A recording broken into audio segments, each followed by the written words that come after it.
How you doing, guys? Pretty good. Hope everybody's evening, morning, afternoon's off to a good start. Jamie, how you doing, mate? Good to see you.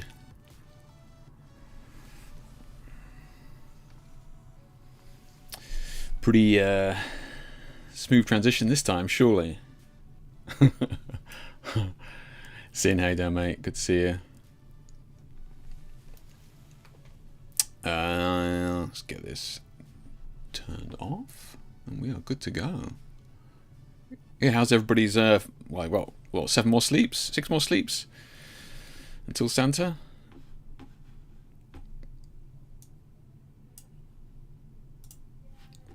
Yeah, let's get this off.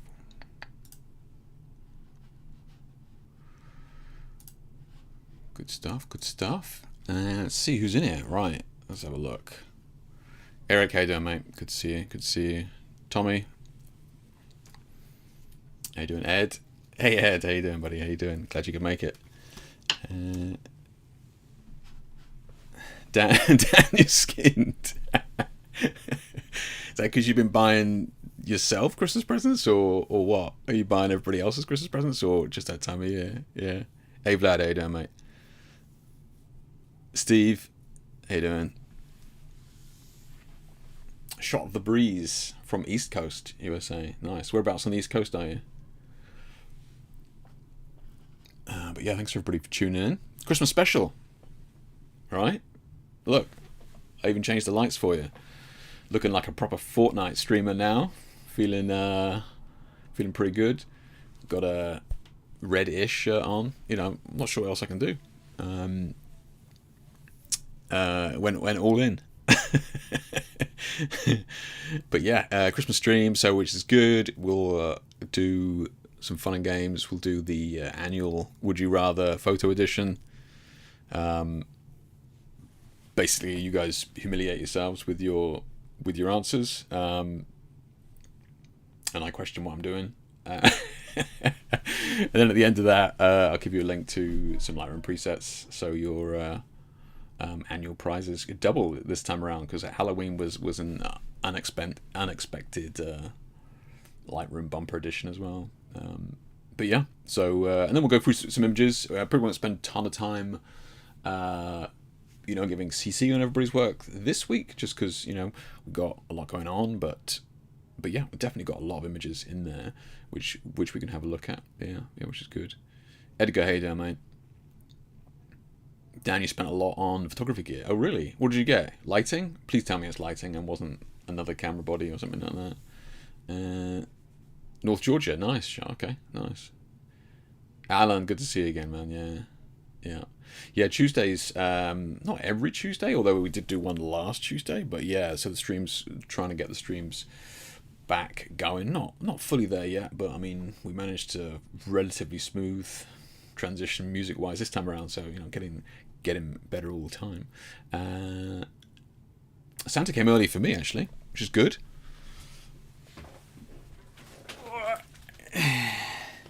Got a bunch of boxes here from you know who.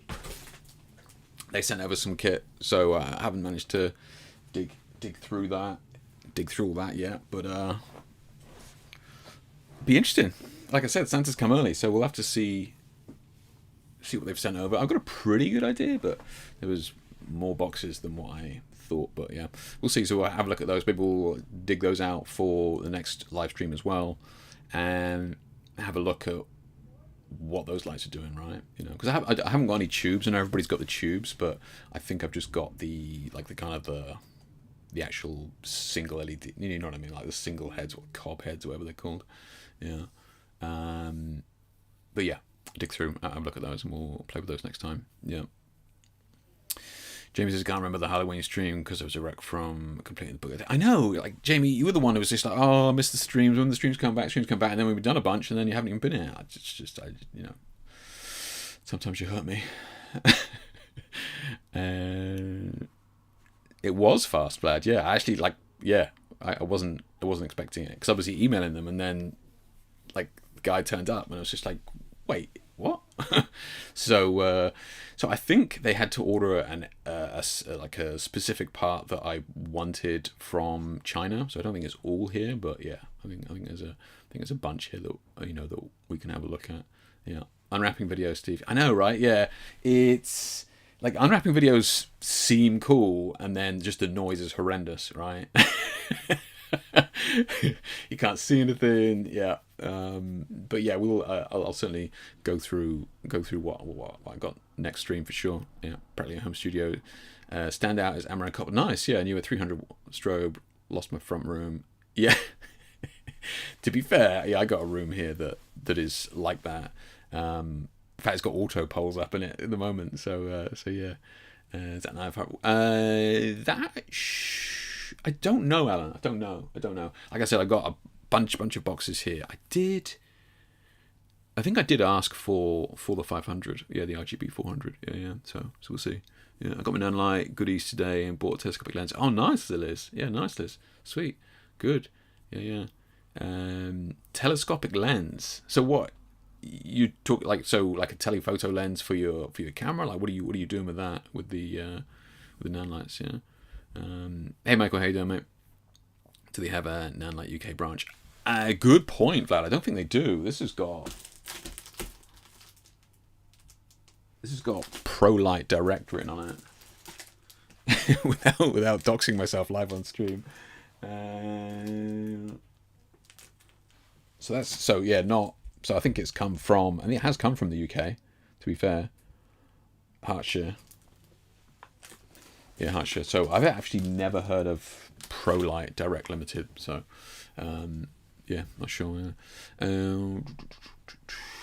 Is this the last live from 2024? This will be the last live, this year, because next Tuesday is going to be, Christmas Day next Tuesday? Yeah, this will be the last one, yeah. Flash Center is where I get my Nanlite. Oh, really? They do it in there? I suppose there's a bunch of places. So I think, like the main place where I get a lot of my stuff is Central Photo here in the UK, right? And I think they have exclusivity with Godox, LED-wise. So I don't think, I'd need to actually look at their website, but I hadn't really twigged until I mentioned it to them, to Nanlite, and they were like, yeah, no, they're exclusive with Godox. So that's all Essential Photo does. Is Godox, which is, I mean, like, it's fine. Godox covers most things, right? Yeah.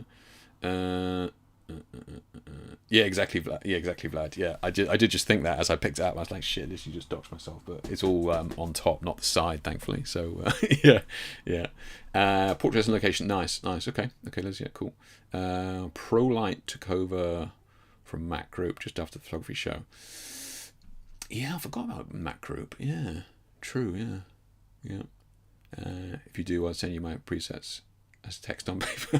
Thanks, just to really rub it in. Yeah. Right. Okay. Let's get cracking now. Let's see what we got going on. Let's see. Switch this over to. Let me just close this down and switch this over to my screen. Let's have a look. Let's see. We got. Oh, I need to do the chat window, actually. Yeah, give me 2 seconds. Pop the chat window out. Let's see. How do we do that? Over here, I think. About chat. There we go. Yeah, it's looking good. So is everybody set for Christmas? Has everybody finished work and stuff? Or maybe not work, but those of you who are like freelance shooters and that sort of thing. Maybe you've finished shooting. I thought December was going to be quiet. The start of December was quiet, and then it just got busy the last couple of weeks. So I got a session tomorrow with one of you here in stream, which will be good. And yeah,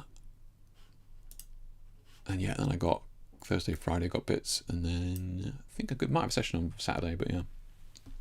So look, let me just give you the link to Facebook in case you wanted to share your image. Let's have a look. You can do if you want to share your image for us to look at in a minute. You can definitely check that out. I'll pop that in there. So this is where we got the share shoot. We'll be going through these images. A lot of beautiful images in here this week, guys. I mean, it always is, but I am still always surprised at the caliber of work. Crazy good. Yeah, that's cool, man. That's cool. Wibbly's getting a bit saucy.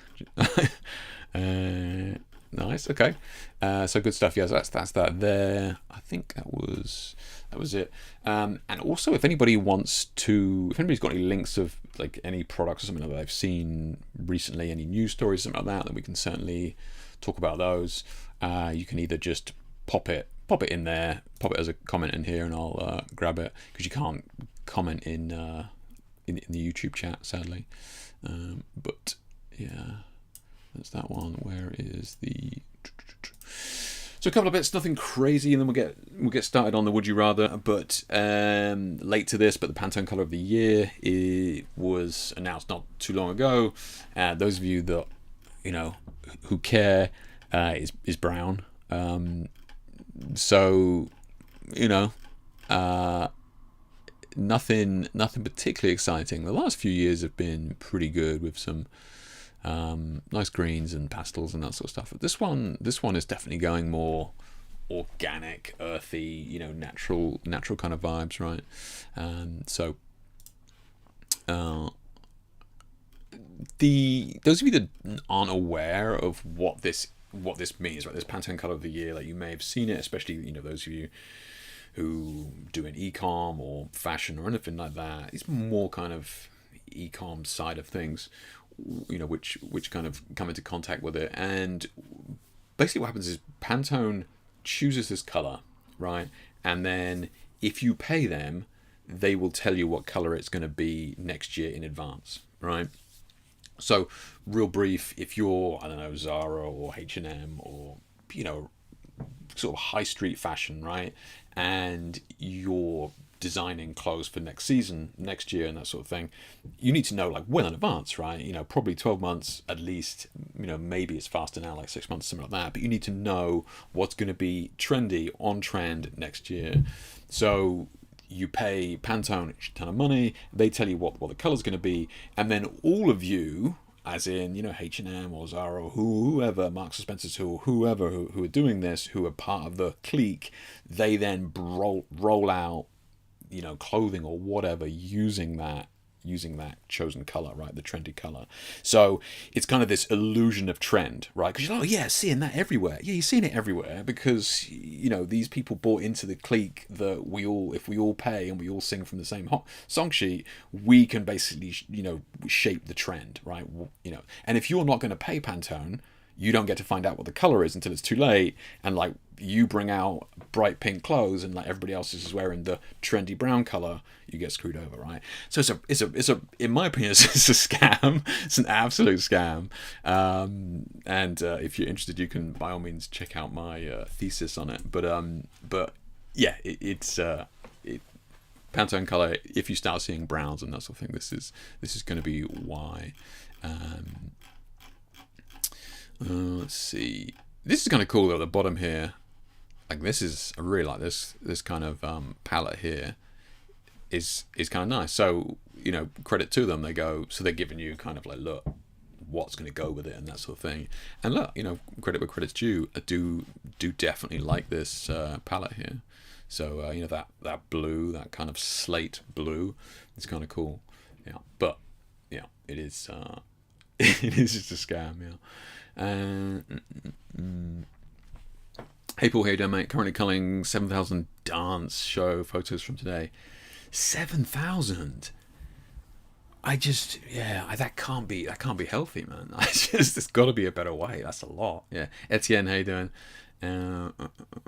Finishing on Monday at 3. Fair play to you, man. Yeah, fair play to you. Oh, that's right, Sin. Yeah, I forgot you're retired now. Yeah, nice. Living the life. Good for you. And brown still needs its day. I mean, it's true. It has been a while since brown's been trendy. Yeah, I think it suits the current mood politically. Let's not go down that road, Dan. Yeah. I don't think it's necessary to paste a link, but I got new light stands made out of stainless steel this week. But anyway, by the difference compared to the usual basic stuff I had before. So what do you mean then? What are like normal light stands have been the same for years? Are these particularly lightweight, or like what is it that you're kind of excited about with these? I'm not sure what you used them before, like, because I got those travel stands and stuff here, which are okay, but you wouldn't want to put anything more than a 60-watt LED on it, you know. Brown plus metallics equals love. Yeah, I could see that. I could see that with the makeups and stuff. Obviously, that's always been trendy, right? The kind of the metallic shimmer makeup and that sort of thing. I could see that. Plus, you got to think that. Oh, it keeps going. That's kind of nice as well. To be fair, yeah, that's cool. Yeah, yeah, I do like those. Yeah. Okay. Okay. It's growing on me. It's growing on me. We just got to choose everything but. It's going to choose everything but the brown. If we use these 4 surrounding colours, we can still be on trend. Complement them. Yeah. These are good as well. To be fair. Yeah. These are nice. Yeah. Look, if anybody's interested, grab the. You know, if you're into collecting your hex codes, go wild. Can I even? I can't post that. It's too long. Can I ditch this crap here?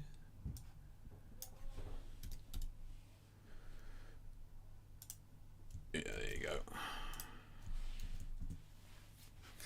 go. But yeah, skin tones and that sort of thing gonna be beautiful for that. Like you say, you can definitely get some oil on the skin there. Some some bronze skin would be good. Yeah. It would end up on a nice lipstick. I should have cut exactly, Liz. Sorry, I didn't read your previous comment, your subsequent comment, but yeah, exactly. Yeah. New NOLED LED 60-watt color, or buy NOLED MS60, so super compact. So okay, so 60 watts. Okay, so what are you going to be using 60 watts for, Steve? Like, what is it? What's the sort of way you're just going to be in nice and close? Because there's not a lot of juice. I mean, it's fine if you're in a controlled environment, but yeah. Pulse isn't working until Christmas Eve. 9 currently doing 10 work at M&S. You're doing 10 work at M&S. I mean, I guess that. I mean, they do. A lot of these places, like a lot of these major stores, do have a lot of temp jobs. Is it paying okay, Paul? I mean, the extra bonus money at this time of year is never not needed, right? Got my first C-stand boom arm. I feel grown out. Nice, Liz. Honestly, so. Like, you may well be joking there, but I can kind of see where you're coming from, because I was like, C-stand, that's just so obnoxious. It's a weight and dragging that thing around. And then as soon as I got one, it's just one of those things I could not live without. Like, it's just, holy, how have I ever been struggling without one, right? It's, especially in a studio environment. Because normally we would have like a studio, you have lots of sets and that sort of stuff, so you'd be quickly, taking up stuff and putting it down and that sort of thing. If you can hear that scratching noise, it's not the small child under the stairs, it's a dog scratching the carpet. So like we had a lot of light stands up and down, different sets and that sort of thing. So C stands is like, but yeah, as soon as you get one, you just can't go back.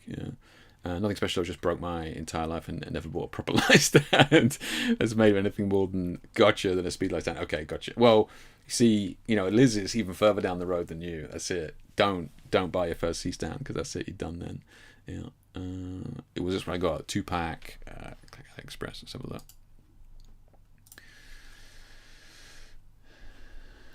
Oh, okay, yeah, so that's a fancy one. Yeah, that's good price for that. 32 quid for that. Yeah.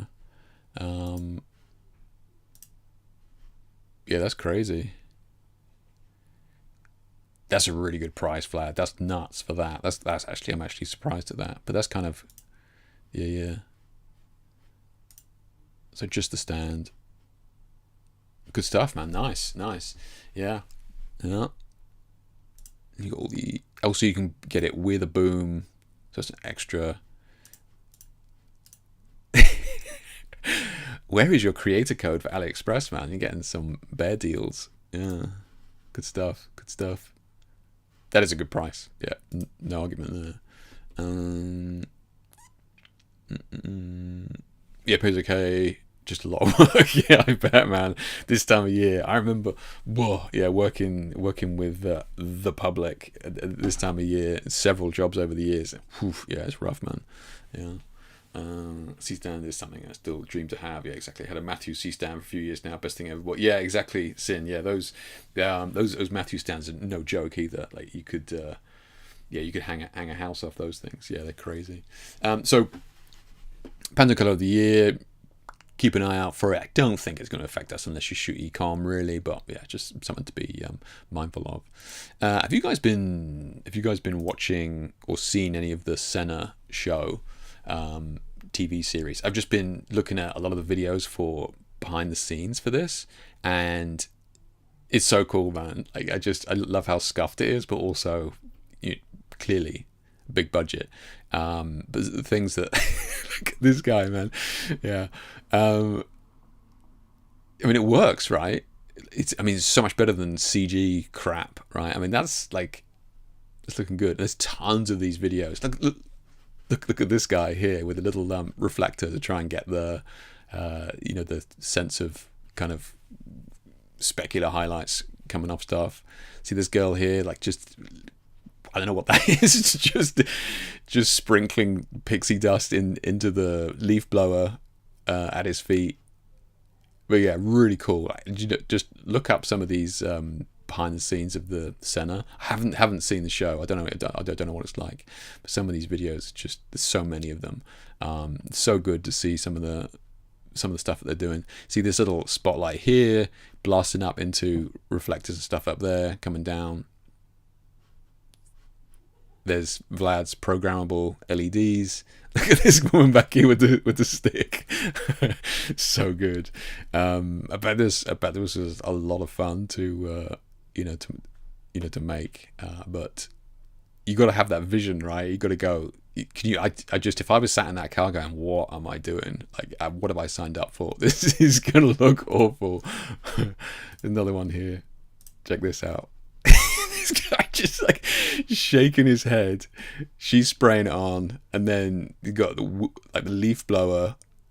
Brilliant. Yeah. I've muted all of these just because it's probably got music on it that would be copyright. But again, so this is not like a huge, I don't think it's like a LED studio. Oh no, I think it is actually. Yeah, no, it is. I thought it was just like rear projection or something like that, but I think they were all actual LED panels. Yeah. Check out that macro lens. Yeah.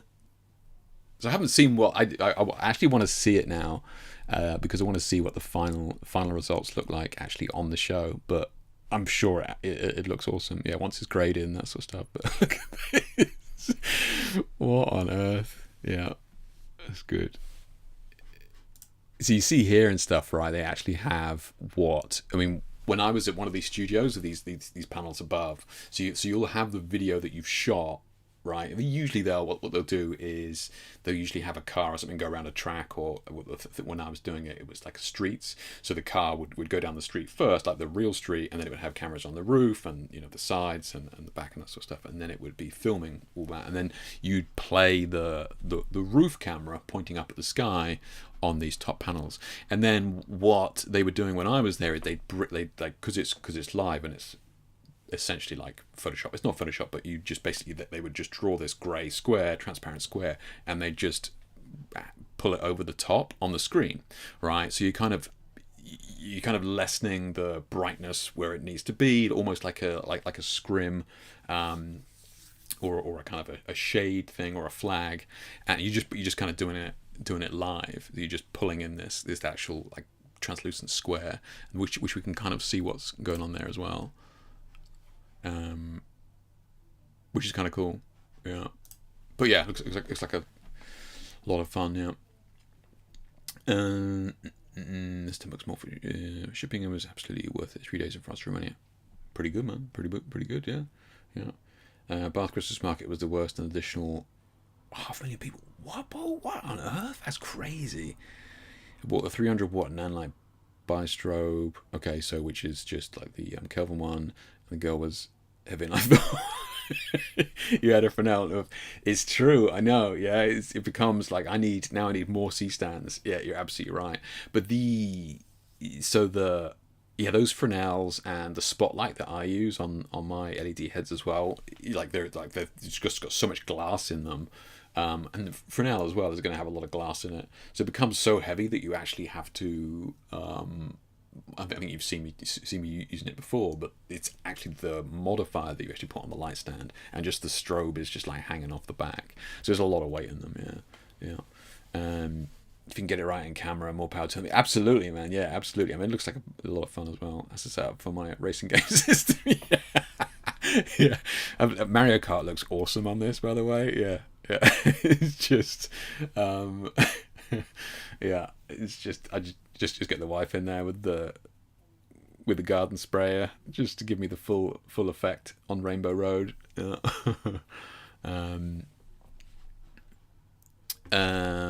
Not strobe spotlight. Yeah, exactly. It's just so much weight. Yeah, yeah. Okay.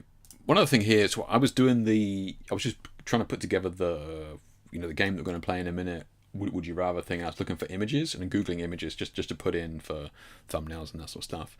And this site kept coming up, Stock Cake, which is all AI images. So you can just put in kind of whatever you want here. So like, photo shoot busy set production. So remember that everything that you're seeing here is AI, right? And this is stock, so this is all free to use. No watermarks, or you don't need to give any accreditation or anything like that. So like all this stuff here is all AI, you know. It's all just which is just instantaneous. So there's just obviously just farms, being like farms of this stuff, just continuously spitting out crap into the internet of just every conceivable prompt, right? Because I've just typed it in, so it's already, I'm not making it.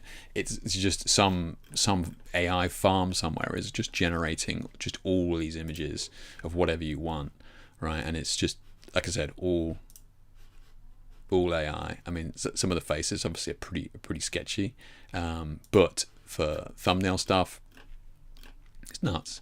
Not only that, you can click on any of these, and I think it just gives you other examples down below as well, and it just keeps going, right? Again, remember, none of these people are real, none of these sets are real, and you can type in whatever you want. But I'll be honest, this like, I knew this was coming. I knew sort of stock photography was kind of dead, but this happened faster than I thought it was going to, because my understanding of stock photography was that, well, I could just open up Midjourney and type in what I want, and I'd get what I want, and off I go. This is even shorter, right? This is cutting out the middleman, so you don't even have to open up Midjourney. Some bot somewhere in some Canadian server farm has already done it for you of every conceivable combination, and it's just there instantly. You just Google whatever you want. It's nuts, yeah. And you can have whatever you want in there.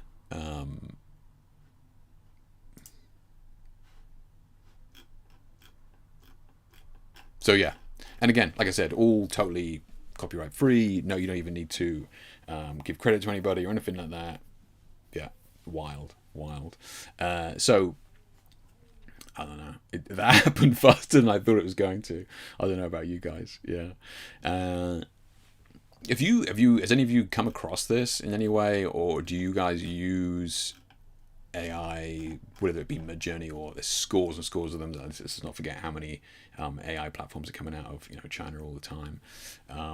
So has anybody used any of these for like thumbnails or anything like that? I mean, I presume like YouTube thumbnails and that sort of thing must be crazy, right? But I mean, all this corporate crap is just.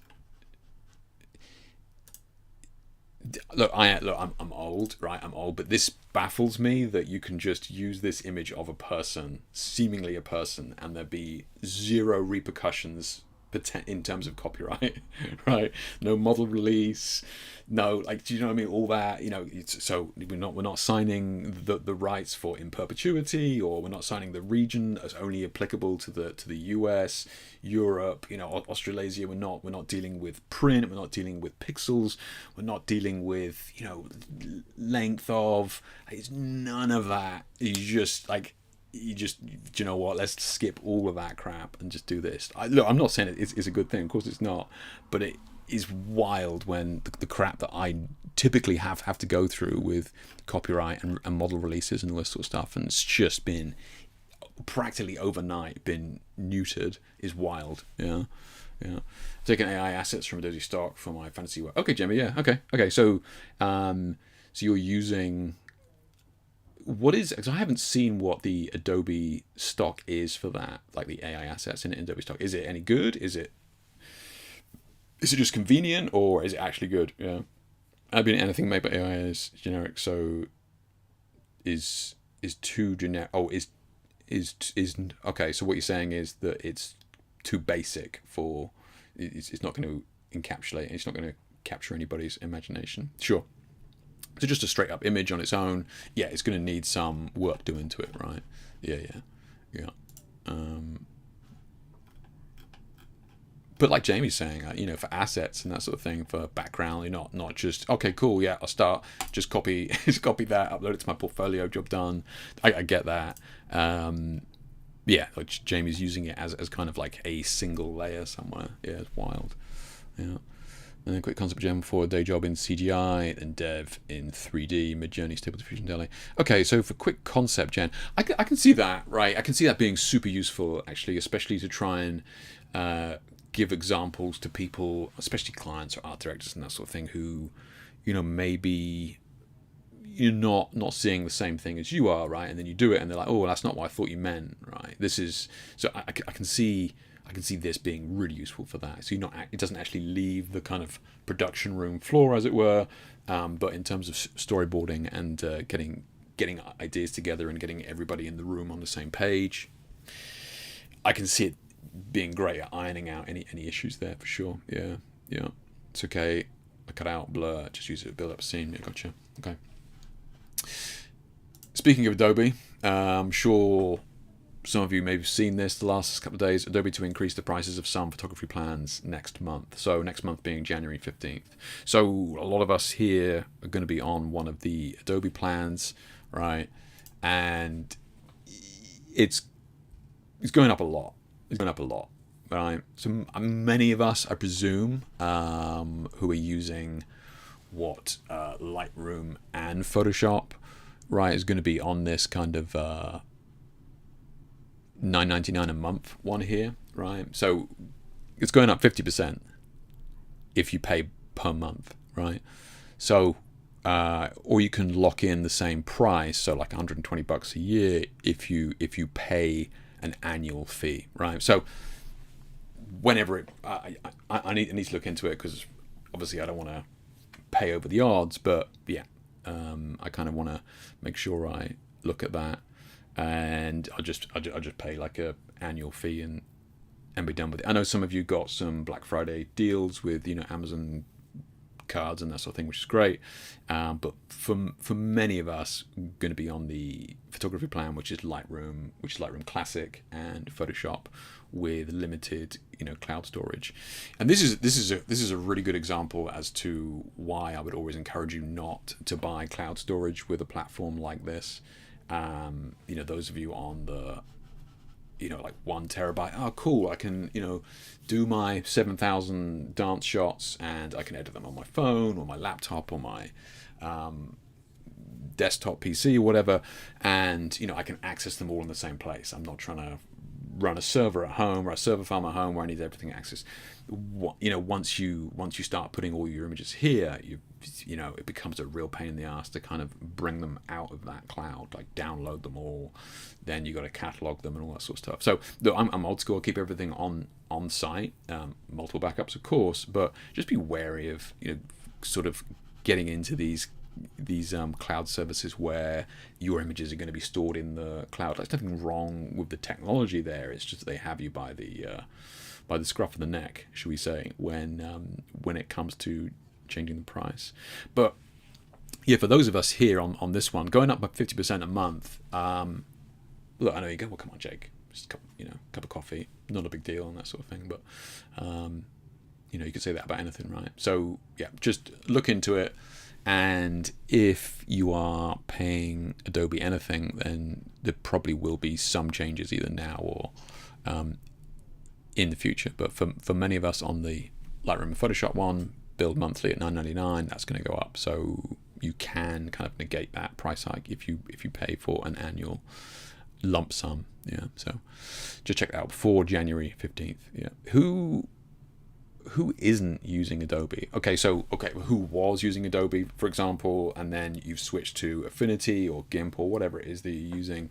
Because I know many of you in here have now started to move over to the kind of the AI retouching, if you like, automated retouching. I don't want to, paint it with a dirty brush, but something like Evoto, I think, and you like retouch for me and that sort of thing. I know there's several of you in here who, or certainly in the previous stream when we were chatting about it, who use kind of this AI retouching, right? And I presume, and I don't know, but many of you may well have ditched your Adobe subscriptions. So I wonder if like Adobe's like, we need a cash injection because they're like forcing people to go into this annual fee thing.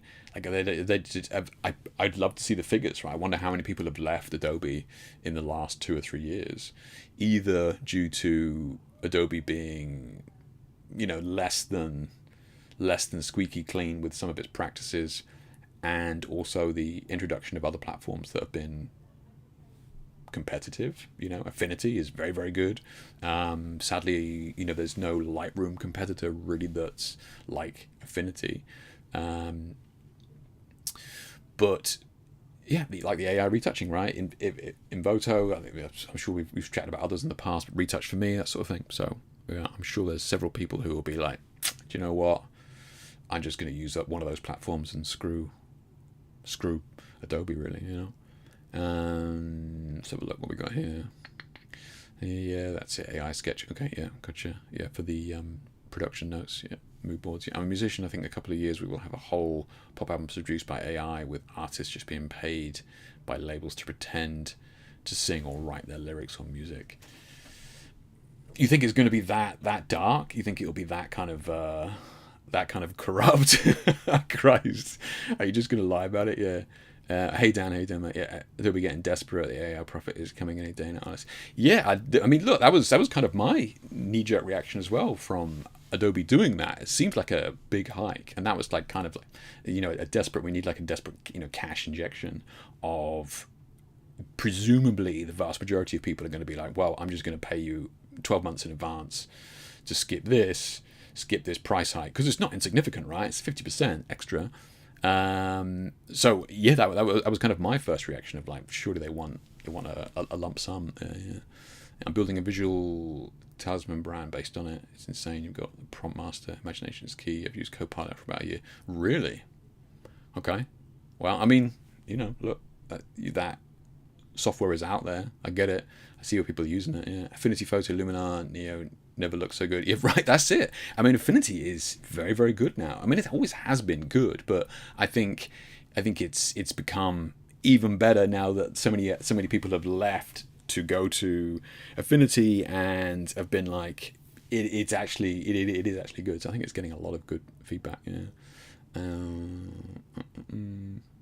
To be honest, I don't think so. Michael, let's just compose it here. Haven't heard. Okay, so your composer. I haven't heard of a single example yet that actually works. Okay. So it's not quite there yet, but I guess anything's possible, right? I mean, we're a lot further along with regards to the AI and imagery than I thought we ever would be as well. But I'll see. Yeah. I have the everything bundled for work. Google for storage. Okay, at least Google for storage. I think is. I mean, I don't know. Maybe better. At least you've got some wiggle room there. But yeah, is there anybody who doesn't have everything backed up physically on site? Like, are there people here who only have stuff in the cloud? Because that's I saw some of the posts about this and that sort of stuff, and people were going about, oh yeah, all my work is in the cloud. I'm just like, well, you don't have any solid backup. I mean, I guess I'm just old school, right? But that was wild to me. It's just to just have it in the cloud is kind of crazy. Yeah. I'm contemplating using it with Voto in the future. Check it out, Jamie. Look, I mean, it's not for me and my style and for the type of work that I do, but you can't argue with the results. We kind of played with it on stream, and like, it's very intuitive. I mean, it's very simple if you even know basic stuff about Photoshop. it'd be very easy to switch over to that, and the speed is very, very quick as well. Yeah, I'm paying for both Adobe and Capture One. I still need Photoshop. So you pay for Lightroom and Capture One, but you don't have Photoshop. Okay. Adobe for day job, for me Luminar. Yeah, Capture One. Okay, so your what, studio job or whatever, your day job uses Adobe, and yeah, I mean that was the same for a lot of us, right? We used, I mean, like a studio that I was in for years, all they did was Adobe, although they were Capture One as well instead of Lightroom. Yeah, Luminar, Nia. Okay, Luminar. Okay, all right. Yeah, I have to check that out. I haven't spent any time with that. There are some AI music generating engines making some better or worse shit, but it's give more time, a couple of years, and it'll be much better. Yeah. I mean, like I said, the imagery thing has got a lot faster than I was expecting as well. Wish I could use Photoshop, but it's way too complicated. It's a good point, Tommy, and I think, I mean, people like Dan Lasaki in chat and that sort of stuff. We went to art college together, and we kind of, we were on Photoshop 5.5 or something like that, and like you're coming in, and it's not a big program, right? It's like layers and levels, and it's kind of easy to learn. And then as time has gone on, you've kind of grown with it. I wouldn't. Yeah, I think as a young person now opening up Photoshop for the first time with just so many of the tools that have kind of, and the bloat that Photoshop has now, and they've kind of done a little bit with that. They've taken out some video editing and like the 3D rendering and all that sort of stuff. They've kind of pushed and pulled around a little bit, so it's not quite as crazy now. But yeah, we've kind of grown up with it, and we've kind of learned the new assets and that sort of stuff, or the new tools as Photoshop's grown. We've kind of grown with it. So for a new person opening up Photoshop for the first time now, like at 16, 17 years old, it would be like, that's a lot. There's a lot to take in. Yeah. I use Reblum for skin editing. Oh, really? Okay. Interesting, Paul. Okay. I got to say, like, your skin retouching has been clean. Yeah, it's been clean. Yeah. Okay. Interesting. You'll have to look at that. Yeah. On the AI music, as with image gen, it gets a good 50-70% out of the way, and the rest you recreate, refine, develop further. I'll take your point, yeah, and you can definitely say that about the AI imagery. You get, baseline, and then you add skin texture later, I guess. Yeah, I get, similar sort of thing with music, tighten it out. It's not just a price hike. If you stop using the photography plan 15th of January, then you won't be able to get it back again. You'll have to pay £20 a month. Okay, Sin, really? So I didn't see that, although I did kind of, now that you mention it, I did kind of see people talking about that, about, saying, oh my God, I'm so lucky that I can lock it in. That's what they were meaning. Okay, so, because there was a bunch of people in the comments going, that's really good of Adobe to do that, to allow us to keep that. It's just like, what the fuck? Like, only Adobe could put their prices up by 50%, and you guys be like, that's good. That's good. I'm glad Adobe is helping me out. Yeah, okay. That's what they mean then. If you don't, if you let it lapse, then you're buggered. Yeah, okay. Yeah. Or pay a yearly 1 terabyte plan. Yeah, exactly. So yeah. Hard drive prices are so low at the moment that having your stuff in the cloud exclusively sounds pretty bad to me. Yeah, and look, I get it. Our files are getting bigger and bigger. 100 megapixel cameras is, becoming more and more, normal. I'm sure what sort of RAW that is. I mean, I've got, a 45 megapixel D850 here, which I think the RAW is like 40 megs or something like that. Now, I'm not shooting 7,000 dance photos like Paul is, so I don't know. I guess it's kind of each to their own. But I agree with you. Like, what, a couple of terabytes hard drive now is external hard drive is what, 50 quid or something? I don't think that's, I think that's pretty damn reasonable for a couple of terabytes. Yeah. I have RAID 1, another portable backup drive again, leave in separate room. Okay. Old school. I mean, I guess that's old school, Ralph, but I'm there with you. Yeah, like, multiple backups, and I don't even delete the memory cards until the job's been delivered. Keep solids unfinished, 100% cloud. So afterwards, okay, I'm with you, Liz. Interesting. Okay, interesting. So you are 100% in the cloud then. After, I don't know how long it takes to deliver a job, 1 month, 2 months, something like that. So that's interesting. Okay. And look, it's a sign of the times that you're certainly not alone. But yeah, I personally couldn't bring myself to do that. It's not that you do anything with old images, right? I mean, I've got images I took 10 years ago. Well, I'm not like digging them out and like going, oh yeah, let's go through these again. I get it. You're not really doing anything with them, but I still wouldn't want that solely in the grubby hands of Google. Yeah. Okay. And orange masks. What the fuck? I'm less than 9 months into photography and hobby. Also, some stuff like yeah, exactly. Yeah, trial and error. Yeah, if you're starting out photography now, all that sort of stuff has got to be a lot. Yeah, it's Capture One for wireless tethering. Do a lot like Photoshop. Okay. Yeah, I mean, a lot of people use Capture One solely for the tethering. I will say that Lightroom is so much better now than it was years ago. I mean, I use it. I use Lightroom for tethering when I absolutely have to, and it's fine. It is way better than it used to be, like infinitely better. You know. What's the orange masks, Dan? What's that? What's the orange masks? They eventually phase out £120 a year option, and that's 100% increased your current price. Yeah, exactly. Yeah, it's not going to take long either. Yeah, I use Lightroom, Photoshop, and Luminite AI. Okay. I've got a drawer full of. I got stacks and stacks of external hard drives here. Yeah, same. Yeah. Backup Blaze and SmugMug for JPEG storage. Okay. Yeah, probably always be mostly old school analog. Support local music by vinyl. Back up my work. That's it, right? You know, that's it. Showing our age for sure. Yeah. I tried Reblum and Avoto, but prefer Photoshop because I'm not retouching a lot of photos. If you're shooting like a machine gun, it makes perfect sense to use those tools. Hey, I'm there with you, Paul. Yeah, Michael. My work's the same, right? A shoot may deliver like 10, 15 images, right? So I'm not having to deliver hundreds and hundreds of shots. So yeah, I prefer to go in and do the individual work in individual files, a little bit more detailed. Yeah. I started using Capture One because tethering I've switched to since, I don't know, 4 or 5 years. And yeah, if you're just used to it, then it makes sense, right? Makes sense. Yeah. All right then, let's get cracking with this. Would you rather? Shall we? Let's do that, and let's get this. You can all humiliate yourselves.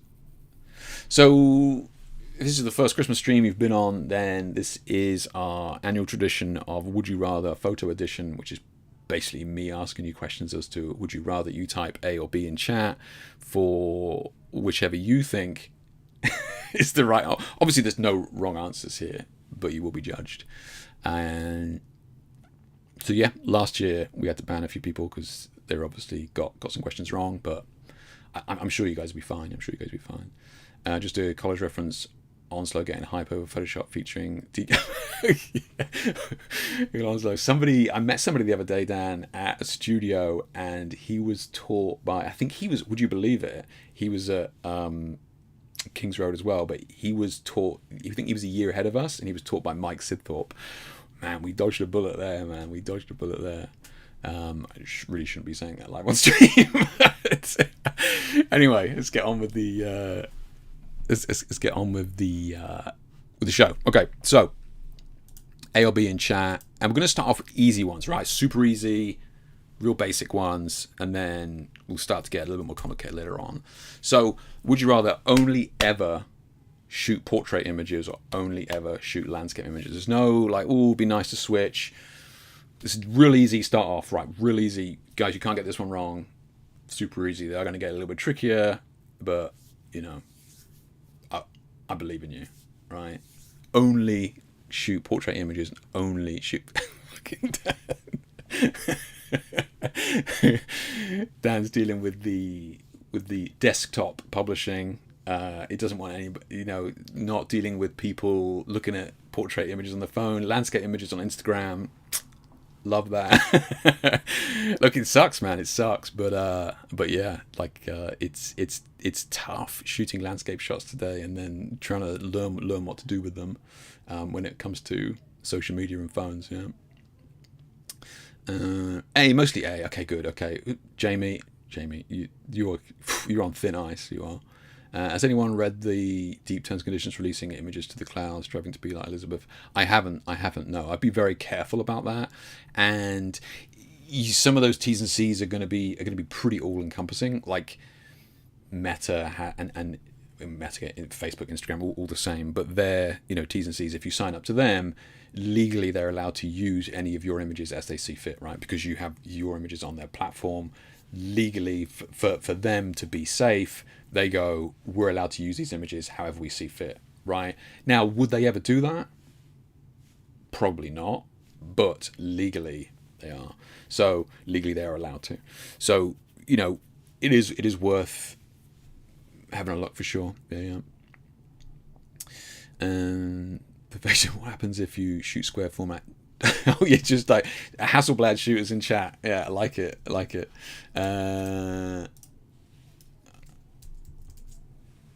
Okay, getting on to the colors then. Would you only shoot complementary colors, right? So you could only shoot complementary colors, or you could only shoot analogous colors, right? So complementaries are going to be your cinematic orange and blues, right? You've got your kind of your reds and greens, maybe your violet and yellow.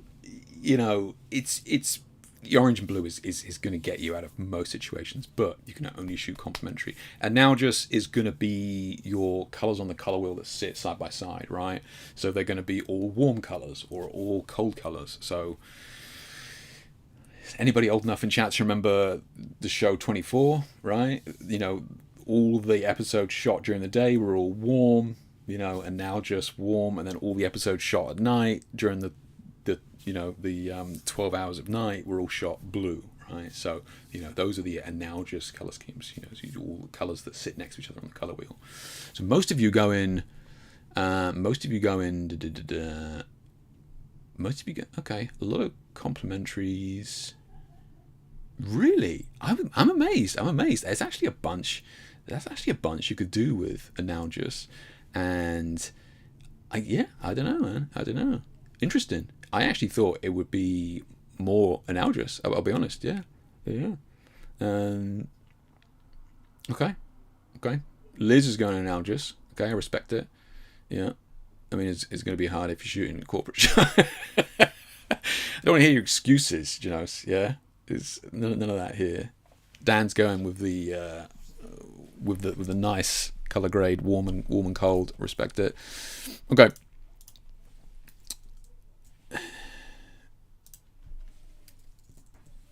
Would you rather only shoot indoors?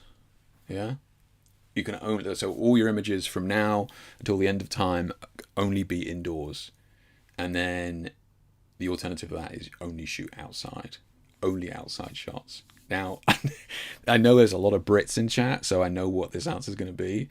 But we got some people in here on the West Coast that would be like outdoors for sure, right? I mean, for me, it's going to be indoors, right? You don't want to be risking it out there, Those are the cool kids. Obviously, Liz. Obviously, yeah. On the contrast, I can see that, Vlad, with the complementary. I get that. Yeah. Indoors. Vlad, be outside. Yeah. Okay. Yeah, that's true. Yeah. I can see. Yeah, a lot of your work outdoors. Yeah, I can see that. Yeah. I suck at outdoors. I mean, as long as you've got powerful enough lights, you don't need to worry about outdoors. You can just make the outdoors inside effectively. You just use, high-powered flash, turn everything black, and then you got your black canvas to work on.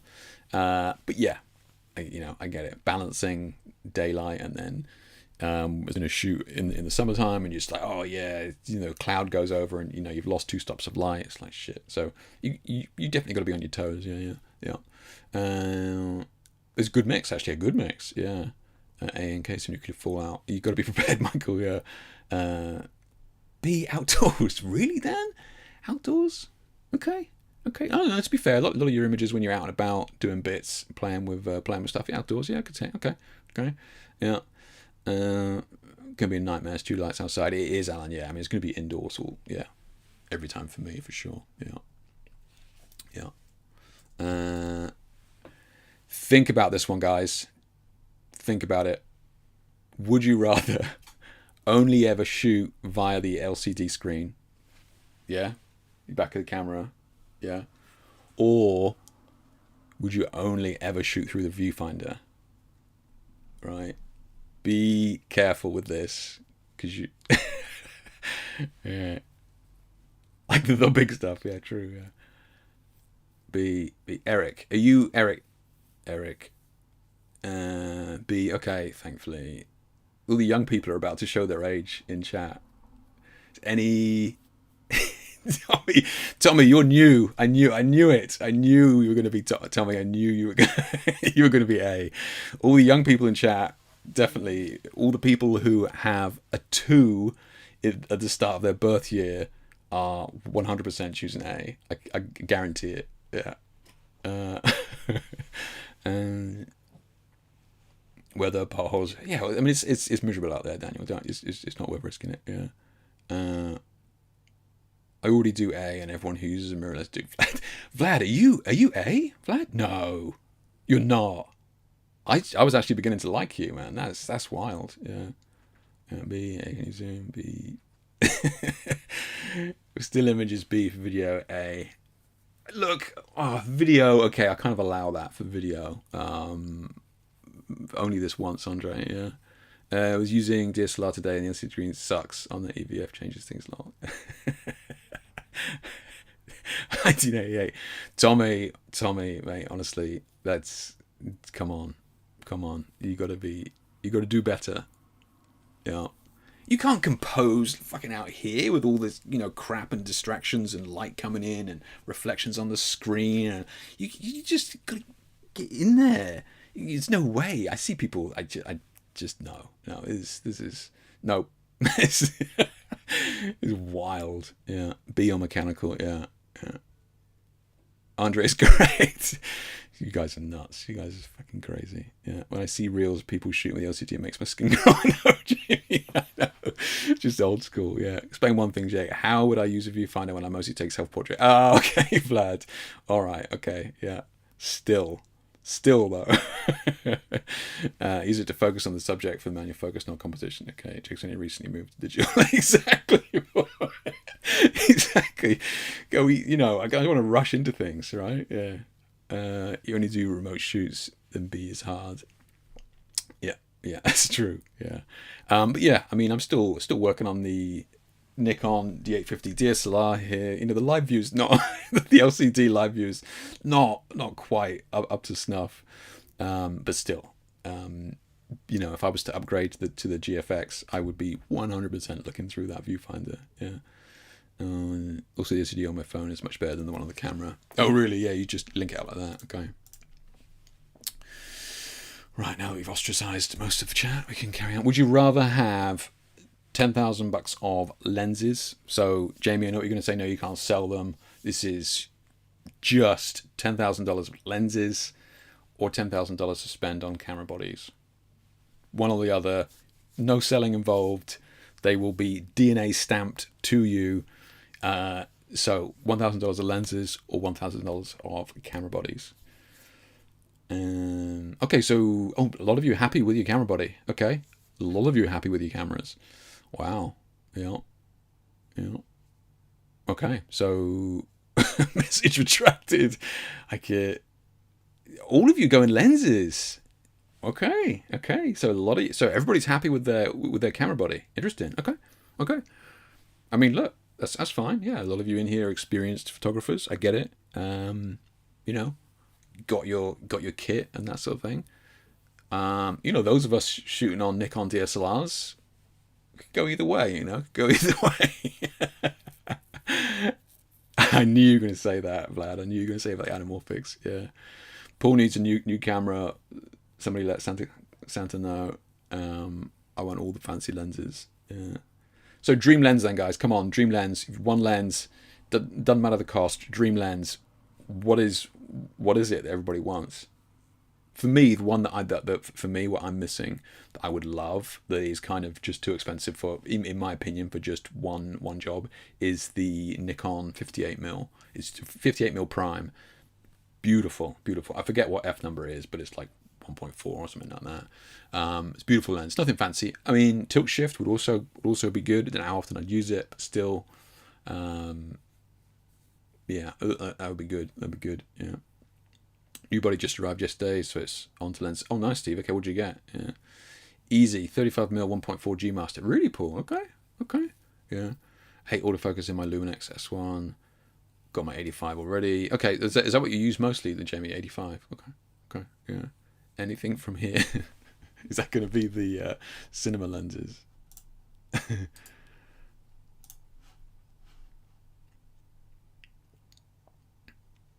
Oh, yeah, nice. Now, I'm not going to look at the prices on this because we've got questions coming up that I won't spoil. Okay. Okay, so everybody's happy with their camera, really, apart from Paul. Synergy M 12 to 24. 12 to 24, Sin, really? That's pretty okay. Wow, okay. Need 1000K lens caps. You're right. Tilt shift would be nice, right? Yeah, it's not something that you're going to use a ton of, but it would be very cool to have. Yeah. Some full frame anamorphics. Yeah, I got to agree. Yeah, those anamorphics are beautiful. Yeah. 85 1.4, 85 prime. Okay. So kind of release something one. Fun stick to the 1.2. Wow. Okay. Nice. Okay. Tommy in there getting his Christmas list out. Still shooting A7 II. Need an update. It means still shooting the A7 II. That's a great camera. What are you talking about? That's amazing, that thing. Wild. But what's it like? I switch between 85, 24 to 105. Yeah, I mean, yeah, I am a guilty zoom user for sure. Yeah. Even the website presentation is so over the top. Yeah. It's fine. Happy with the camera. It's okay for the moment. Better lenses. Yeah, exactly. Right. I wouldn't mind. I've always had my eye on that medium format. Oh my god, it's just gone from me. The what was it? Who makes it? It'll come back to me in a second, but yeah, the one of the old school medium format digital cameras, beautiful kind of lenses and body with it. It'll come back to me in a second, but yeah, it's gone for now. It would be nice to, or like the GFX. There's a lot of camera file in that, but I mean, you can get them on eBay for now for a couple of grand. It's not out of the question now. Yeah.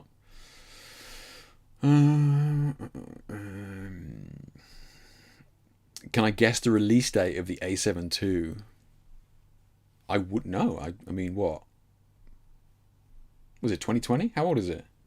Yeah. Don't you have a tilt shift lens? I do. Yeah, I do. You use it a lot, Dan. Yeah, it's good, man. Yeah, it's good. Yeah. I mean, you can get some beautiful stuff with it.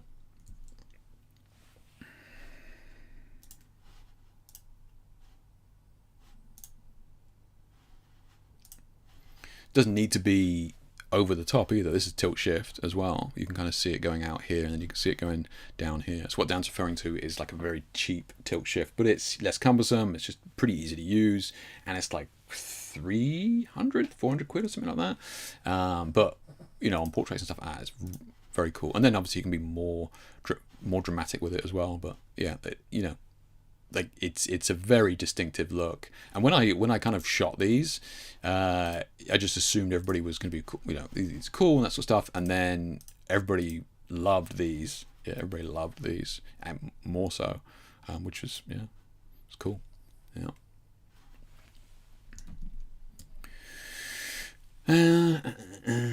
It's 10 years old now, but not fast enough for dance shows. Okay.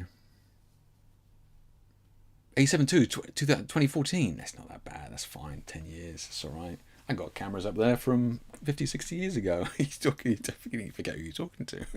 But that is older than I thought. Yeah. That's why I can only use tilt shift. Also great for movie making. Oh, yeah, I bet for movies and stuff as well. Right. On to the next one. Would you rather only have an 8 megapixel camera? Yeah. So this is it now. Is you can only use 8 megapixel camera. And it doesn't have to be that 8 megapixel camera, or only shoot 50mm lenses. So to give you, I'll let some answers come in, okay? But it doesn't have to be that Lego camera. Because I just googled 8 megapixel camera and the Lego one came up. Dan's probably got this, but yeah. So 8 megapixel camera, all your images from now until the end of time will only be 8 megapixels, or you have to shoot every image you take on a 50mm lens, only for 50mm. So, yeah. 50mm, Jamie's 50mm. Okay. See, it seems not having any of it. Yeah, 8 megapixels. Yeah, thinly veiled kinks. It's 2000. I look at one of the shared. I think it was on stream last time. I was like, oh, this has got 5 shares. Let's have a look. And I opened it up, and it was just like BDSM or whoever has shared. I was like, yeah, I'm not clicking on that. B, a lot of B's. Only work on social media. Yeah. A. Right. So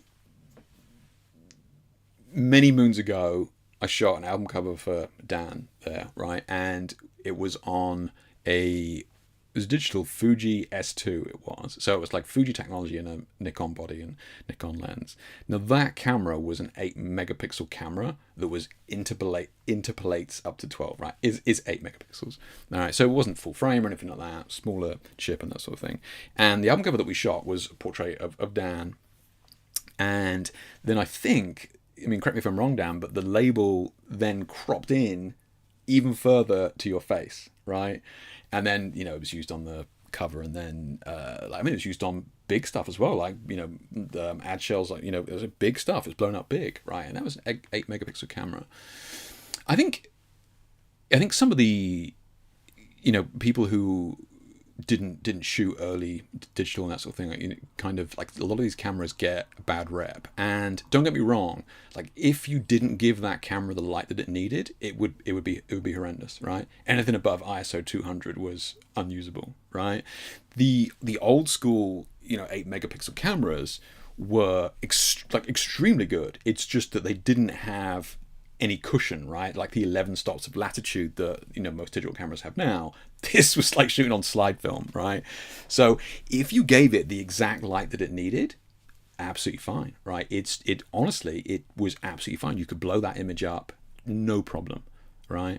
And it's just when like we have a lot of comforts now with our modern cameras and that sort of thing, and that enables us to kind of darken an image down 2 or 3 stops, or brighten up an image 3 or 4 stops, something like that, which just obviously you couldn't do on these 8 megapixel cameras. Exactly, Vlad, exactly. Yeah, the dynamic range, exactly. Yeah. I have 2 9x60 posters hanging behind me that are shot on 10 that's what I mean. It's so much marketing by these camera companies have done a remarkable job. And like, do we really need to see the DNA and the pores on the model's skin? Like, is it needed? You can do a lot with with these kind of older cameras, and like they cost nothing as well. So it's crazy.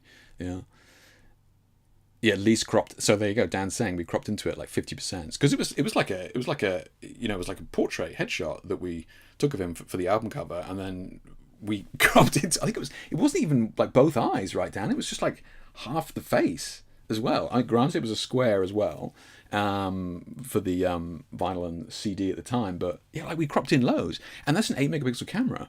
Right? I mean, don't get me wrong, I was sweating, but it was absolutely fine. I think I think you guys would be really surprised at how much data is in these things. Yeah, and they printed it full size billboard. There you go, right? I mean, it was sweaty palms for sure, but like it's if you give it the light that it needs, it's absolutely fine. And that was the same with film back in the day, especially slide film, E6 and that sort of stuff. If you gave it the proper light, the exact light that it needed, incredible. Yeah, absolutely incredible. Yeah. To do artistic pictures, the right lighting. Yeah. Canon 20D used in large 16x12. Yeah.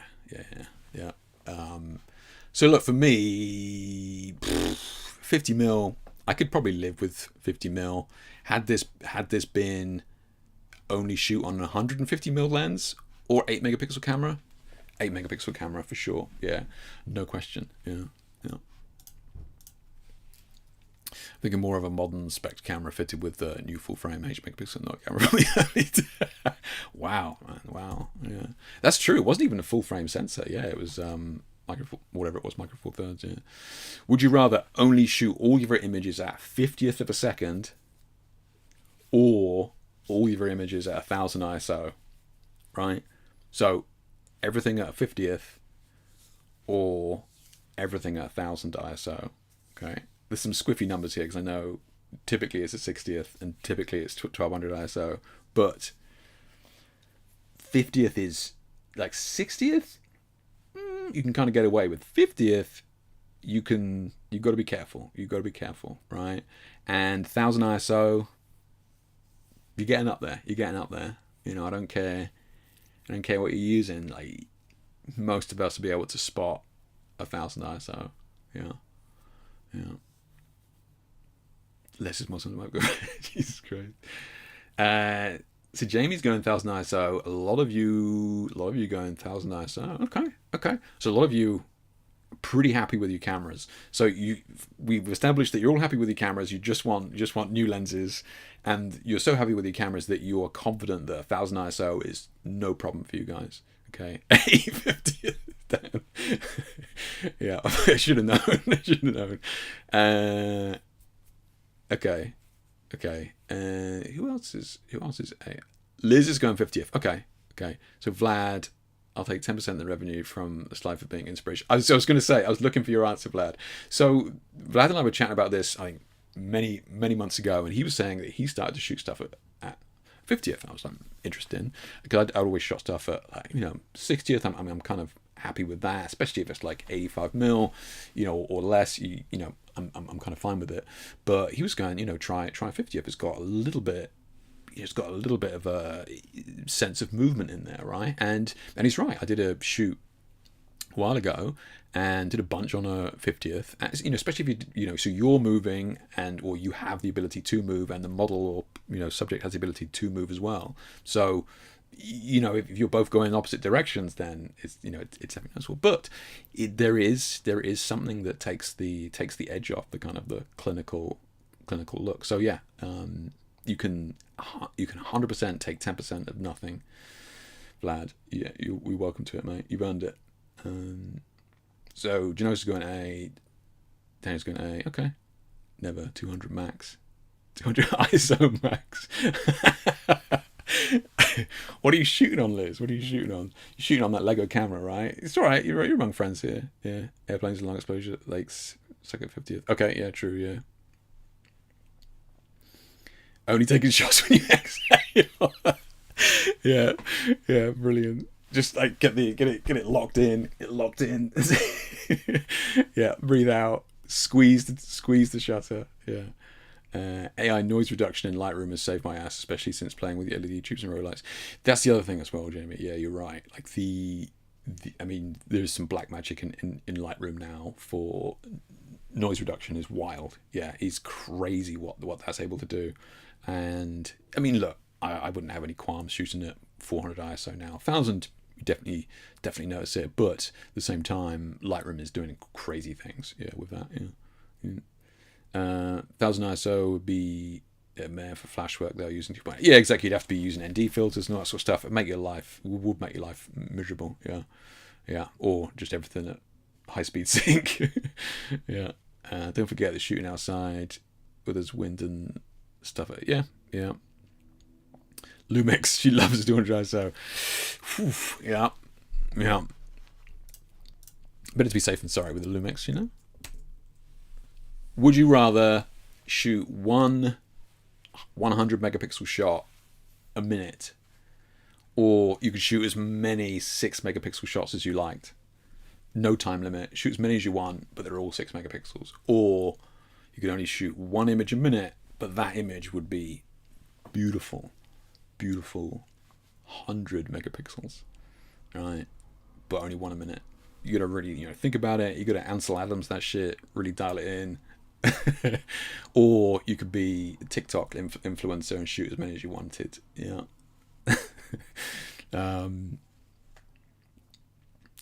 I will say I struggled to find a picture of a 6 megapixel camera. Look at this old Canon 300D here. A little beauty that is. Eh? Look at that. Beautiful passport pictures on that. Guarantee it. Okay, what we got here? So A, everybody's ooh, a lot of A's here. Okay, that's good. Okay, yeah, calm, collected, no rush. Yeah, good. A stands. Okay, yeah. I mean that phase one is a beautiful camera. Yeah, I've only got one focus point, but what could go wrong? Uh, A, but we need a new laptop. Yeah, exactly. Yeah, yeah. That's where your AI cloud farm comes in, Liz. Yeah. B, life is short. Can't waste it like that. This is coming from the GoPro shooter, though, Vlad. So I mean, I'll allow it. I can see where you're coming from. Yeah. If I get gifted that camera with my answer A, reality though B. Okay, okay. Um, it's got to be A for me for sure. Yeah. I bet you if you look, if you had to do this, if you simulated this yourself and you were only able to shoot one image per minute, I bet you would get better at photography far quicker, right? And I don't want to sound like an old man here, but I will. Back when we had 24 frames and 36 frames, you definitely thought about each image a little bit more. You just like, I don't know, probably not going to take that, or just take the time, get everything set up. You're thinking about, okay, this is the pose, this is where the light's coming from. Let's adjust this before I press the button. There is merit in kind of slowing down like this. And do you know what? I honestly think it would improve everybody's work just to slow down and be more precise with it, right? Thinking about each and every frame. Yeah. Stop as your photography on the 3. Did you, Paul? Nice, man. Nice. And I do it when shooting catalog of film. I had to only shoot 3 frames. Client's request. Only? What do you mean you only had to shoot 3 frames? Like what? What are you shooting on? Shooting on lithium? What are you like platinum plates? You got a whole minute to focus it. It'll be fine. That's true. Really, really, just gotta make sure. Yeah, yeah. We shoot too many shots. Clients will complain about when it comes to the edits. Oh, okay, okay. Shooting bulb and takes 4 minutes, and then low megabyte card 1 minute is the dream. Interesting. Yeah. Trying to take pictures of my kids would be a nightmare on 1 shot per minute. True. Yeah, imagine being like a family portrait shooter, 1 shot a minute. It's not going to happen. Yeah, it's not going to happen. Yeah. You could shoot as many 6 megapixel shots as you want and convert it to black and white. Nobody would know. Job done. Yeah. That's the thing with software now. In the future, I could take a picture with the Lego cam with subject 80% out of frame, poor lighting, and noise prominent picture. It would sort of, don't, Daniel, don't ruin this for me. Yeah. Clothing. Okay, at least it wasn't moving. So most of you are going to be, do you know what, Jake? I'm going to calm down, and Paul, what did you say? Because you took 7,000 images earlier today. What did you go for? What did you put, Paul? What's your answer? You dodged it. You just said you had the 300D. What would you go for, Paul? You took 7,000 shots earlier. What would you go for? Would you rather you could only use 1 terabyte memory cards, or would you rather only use 4 gigabyte memory cards? So, look, think about this. You could only use 1 terabyte memory cards, or only 4 gigabyte memory cards. So, I came across this the other day with somebody shooting with these terabyte cards, and like they had like 3 or 4 shoots on them. I was like, well, it's just all on that one little card. Yeah. It's just like, I would not. Me personally, I couldn't put all my eggs in one basket like that. So all of you going, A, really? A lot of you going A. Liz is going B. Thank you, Liz.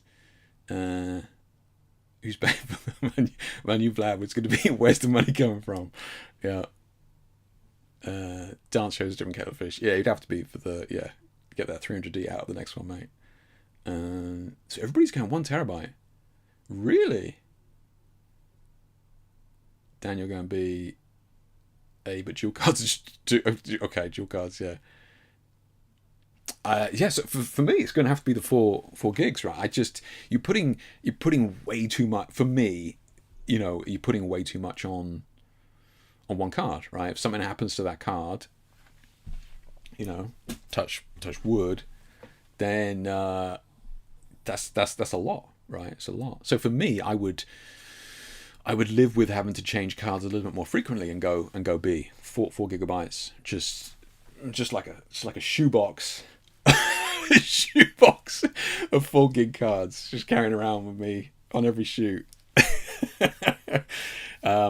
But yeah, I couldn't put all my images on one terabyte, man. That's whew, yeah, that would be too scary for me. Yeah. Had SD card recovery issue on larger cards. Live drained out of me. I know, Liz. That's it. It only has to happen once, and yeah, it's whew, nothing says you have to permanently keep it on there. No, of course, yeah, of course, yeah. I'm using two 256s and can't afford 1 terabyte cards. I mean, they are expensive, but I'm more worried about the fear. Yeah, just $100 for 1 terabyte nowadays. Is that what it is, Vlad? $100 for that 1 TB card. Yeah, got dual card. Who shoots dual cards, like dual slots? So your camera has dual slots, and you are shooting 2 images every single time that you press the shutter. Who is doing that, and who is just going, nah, just one is fine? Yeah. SD card, yeah, just a good card I'm using. Tether says a copy on the computer as well.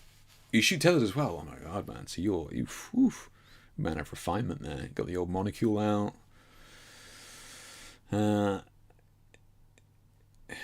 Could you imagine shooting a wedding on 4 gig cards? Slow down, Paul.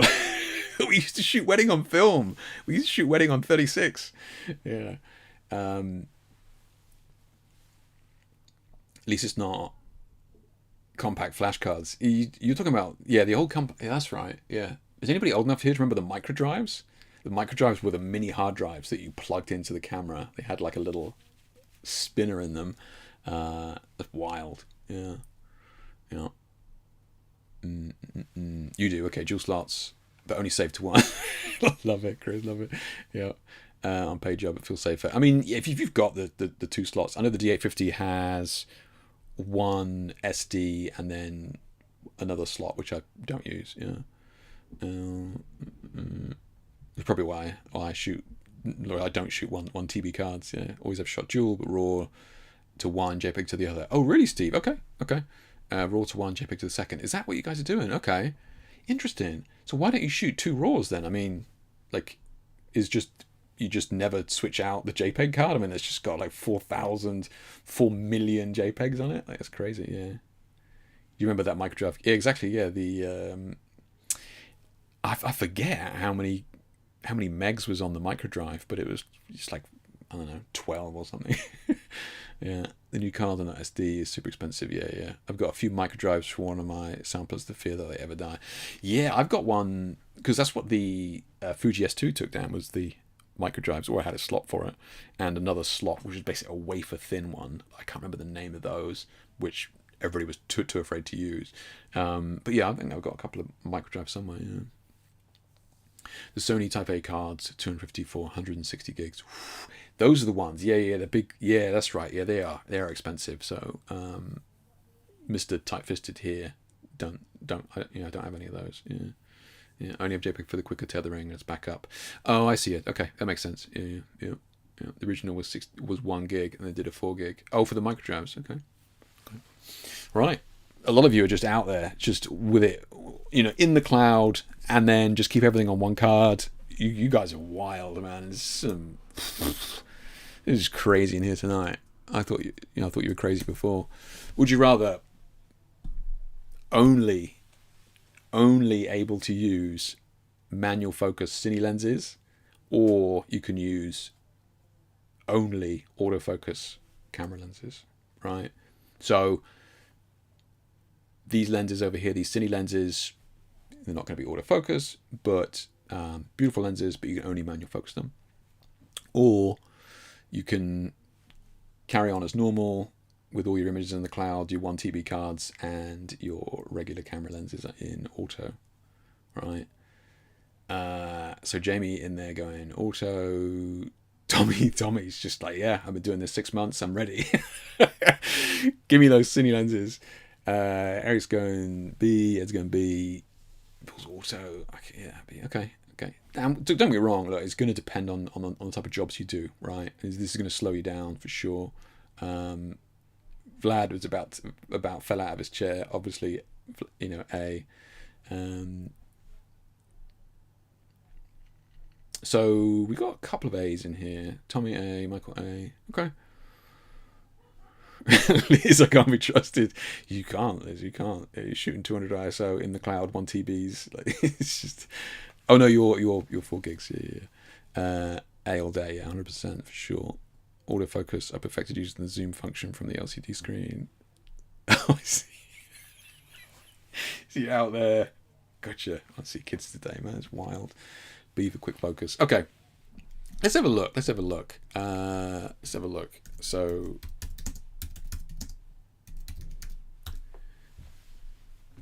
look.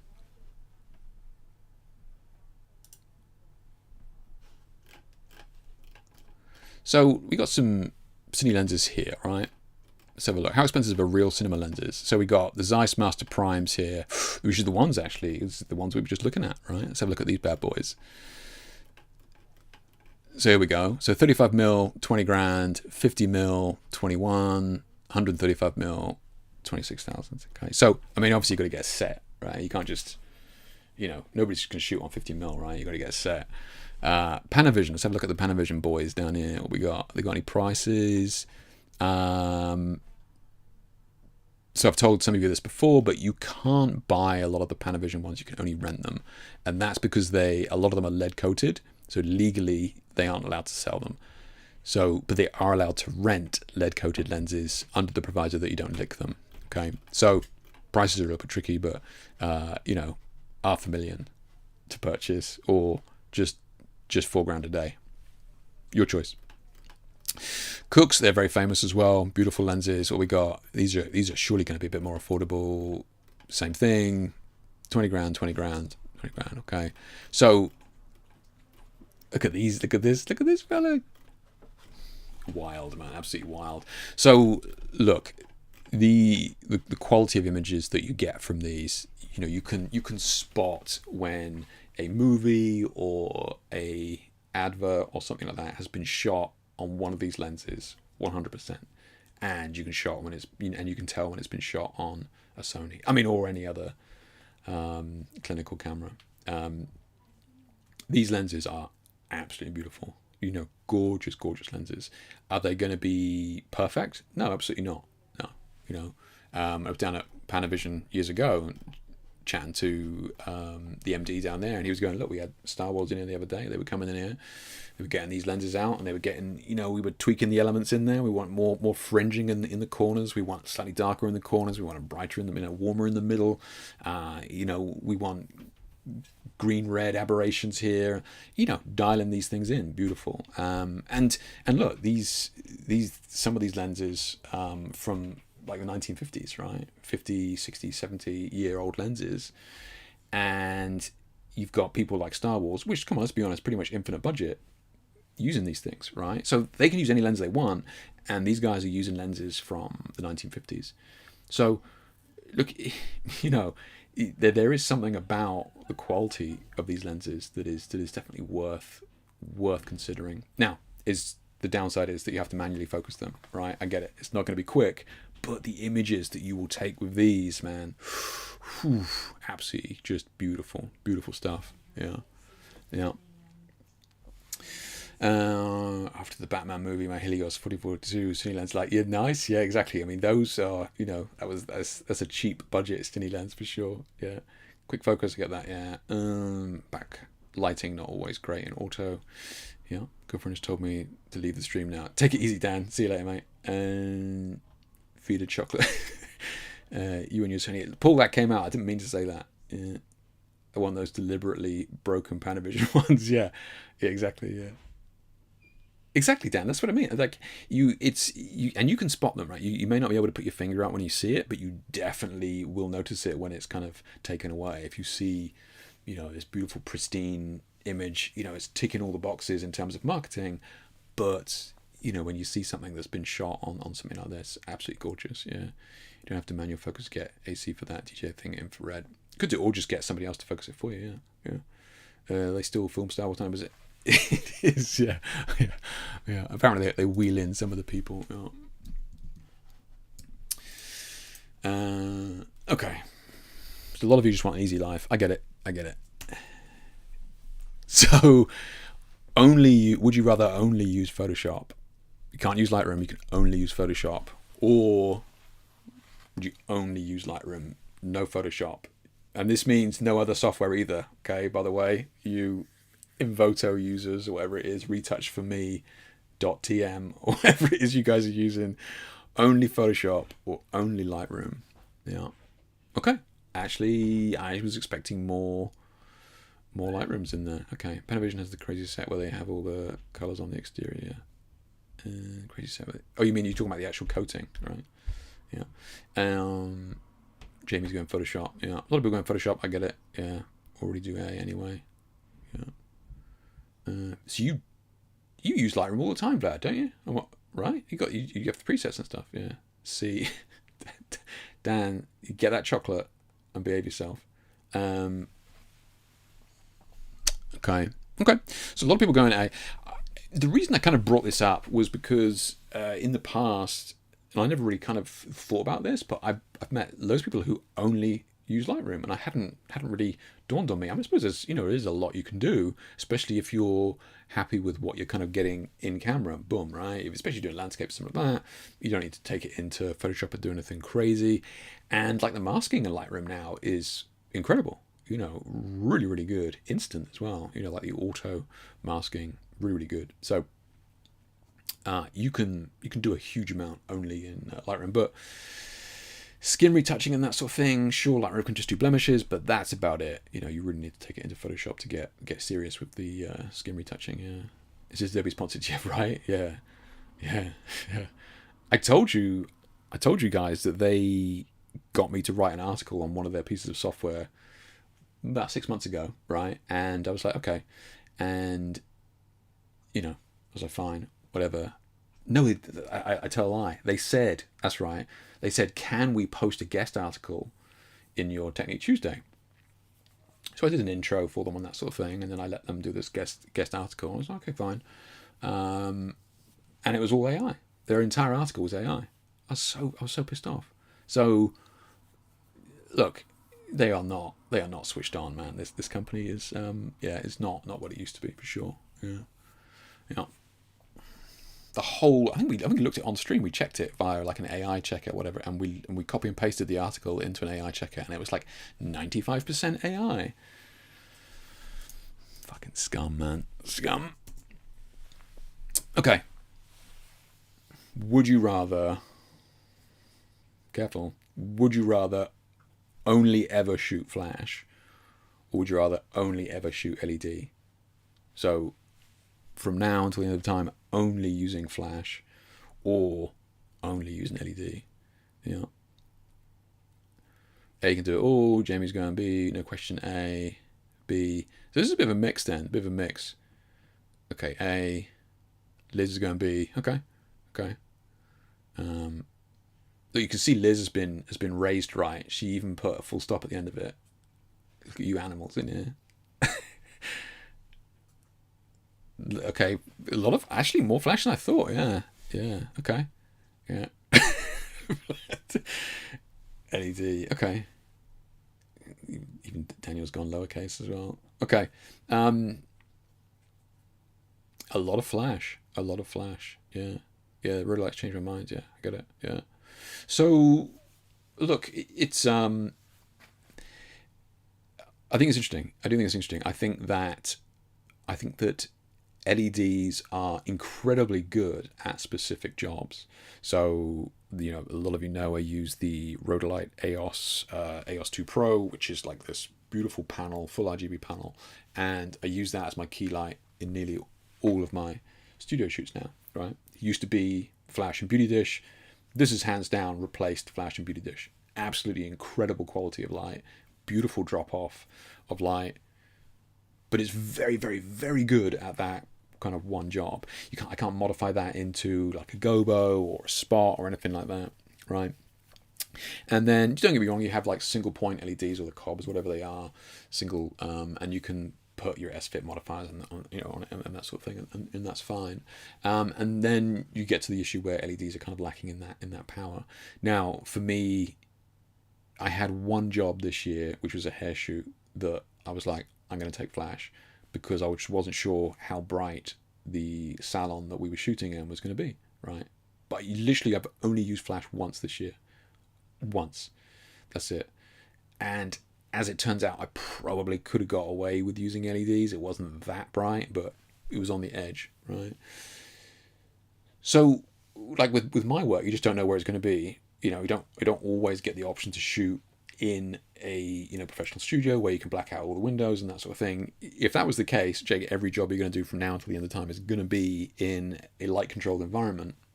LEDs without question, but the extra added power of flash does give me some peace of mind when you really need it, right? A for photo, B for video. Okay, LED flash strobe 800 watt output. Yeah. Does A mean no ambient ever? If so, B. A mean no ambient ever. True. Yeah, true. I suppose you could cheat it with the shutter speed. LED tube's my favorite toy. Oh man, we've lost you to tube, man. I didn't realize you've gone back to using the stabilizers, Liz. That's fine. That's cool. Yeah, tubes are very good, right? Tubes are arguably very, very good in terms of the lighting that they provide over an area, especially in a small space and that sort of thing. Yeah. They do lack in the power and the flexibility, but again, it's another great example of really, really good at this one job. Yeah.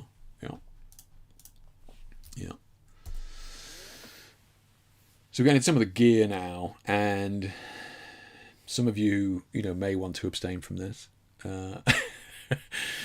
Would you rather receive a Broncolor 2 light kit, or would you rather receive a Profoto 2 light kit? So, would you rather only? Oh no, it's not. No, but would you rather? It's not only ever. You can use whatever you want. But would you prefer? You can't sell it, Jamie. Before you ask, would you prefer a Broncolor 2 light kit or a Profoto 2 light kit?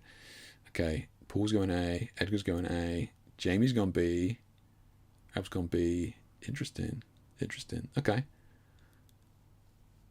Yeah, I'm starting to. Okay. Yeah.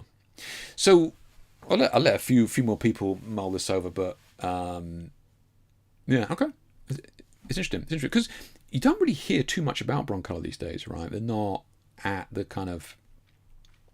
I almost feel like they were at the more of a prosumer level years ago than they are now, but you don't see it as much at the prosumer level now. Whether that's just because LEDs have drowned it out and that sort of thing, but yeah, it's there's a bunch of you here saying A and a bunch of you saying B, and I think for many shooters have been shooting for maybe a long time, been in the industry a long time, and I don't know, but many of you will have gone for Broncolor, and I think many people not shooting as long, going for Profoto, because Profoto is bringing out a lot of new stuff all the time, and nice cool branding and marketing and all that sort of stuff, doing well. The Broncolor, it is an exceptional brand, an exceptional quality of light, and for me it's going to be that exposed bulb in the Broncolor that is going to win out, right? In here, AI assistant, short on time, ask for a quick summary. Okay. Do you want the answers, guys? Yeah, so in here is an exposed flash tube, right? And that's going to spread the light everywhere, compared to the Profoto, which is, has it encased, which is not going to spread the light as evenly around modifiers and that sort of thing as well. So for me, yeah, hands down Broncolor, no question, and that's just because of the exposed bulbs that they have and the heritage that they have in terms of the quality of light and color consistencies and that sort of thing. Yeah. So obviously I don't know, but I wonder how many of you have been shooting for a long time who went for A. Those of you who put A, I wonder if you guys have been shooting for a long time. Yeah. Liz says borrowed Profoto light and loved it, and that's it, right? If you've a lot of people like Liz there, if you've shot with Profoto in a studio, because there's Profoto in damn near every studio you go to now, and if you used it, it's good, right? It's cool, yeah. So why not? Yeah. I found lights from some Chinese company that produced mediocre results. Yeah, I mean, it's better to have something than nothing, Tommy. And you know, I mean, Dan and I, when we were at our college, we were shooting on. It was Dan's Speedlight. I think I don't know how much it cost him at the time, but it was probably like 40 quid or something like that. And we shot our entire portfolio on that Speedlight, four AA batteries or whatever it was, and that sort of thing. Speedlights are rough. Speedlights are terrible, and it's far better to have something, even if it's a cheap Chinese brand, you know, that is going to give you some juice and some scope to change and modify the light, than like a Speedlight. You know, getting away from that Speedlight as soon as possible when you're kind of learning. I think less people have to go through that misery now, but yeah, getting away from that Speedlight as soon as possible is is huge, right? Because you basically have to relearn lighting. Yeah, yeah. Always want a broncolor. Yeah, did you? Yeah, yeah, yeah. Just because I know how Profoto Beauty dishes work. Vlad coming out. Shots fired, man. Shots fired. Absolute legend. Fed away from Profoto video of me crying with A. All right. Yeah. Steve's going for Profoto as well. We were going to that studio in Amersham for years, Jake. You never used that broncolor once. Look, it's because it wasn't S-Fit, Dan. Yeah. So Dan's right. We used to go to Amersham Studio, and they had very expensive broncolor lights there. And he's right. I forgot that they had broncolors there. But yeah, they're not S-Fit like the Bowens. And all my modifiers were Bowens. Yeah. Yeah. My dad's old Speedlight from years 1 and 2. It was years 1 and 2, wasn't it? 60 quid. They can't 3 years. 60 quid. Yeah, I know, man. Yeah. That Speedlight, it literally just. I mean, we modified it by firing it down a cereal box, I think, at one point. Yeah, complete noob. I've never have newer gear, including light stands, modifiers, etc. Will serve as. Yeah, exactly, Daniel. Yeah, exactly. You got to start somewhere. You don't want to be just dumping like $5,000 on lighting if you're not sure what you're doing, for sure. Yeah. Spent 10 years shooting with speed lights, mixing bowl for a beauty dish. Nice, mixing bowl for a beauty dish. Cardboard boxes, strips off boxes. That's it, Jamie. That's what we were doing. Yeah, yeah, exactly. Yeah, the sooner you get away from that, the sooner you can kind of start making ground with it, for sure. Yeah. Start with newer, still use my old strobes for secondary lights for years. I mean, yeah, it's difficult. I never get rid of lights, really. I never get rid of lights. You just never know when you're going to need them. Yeah.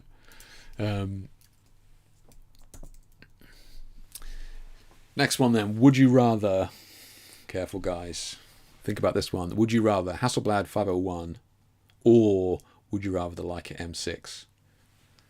All right. No, you can't sell it. Although I think they're pretty much the same price, to be fair. I think they are pretty much the same price.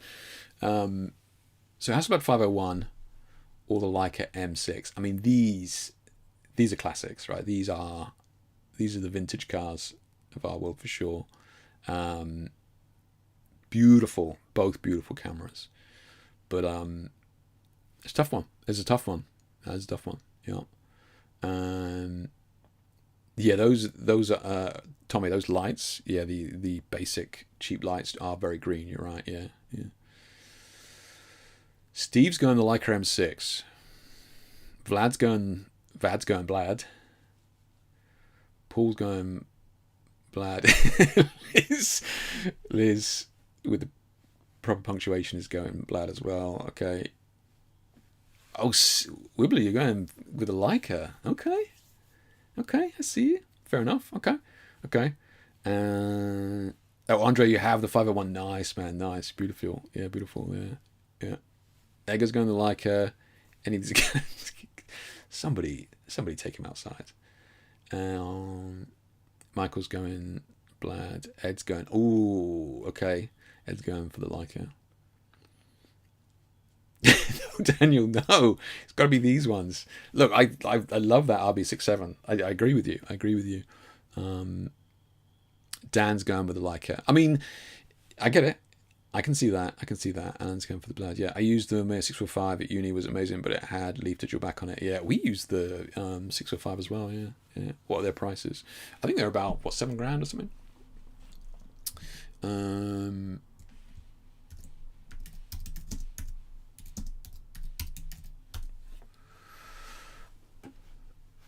We got $5,000. Okay, and then the what?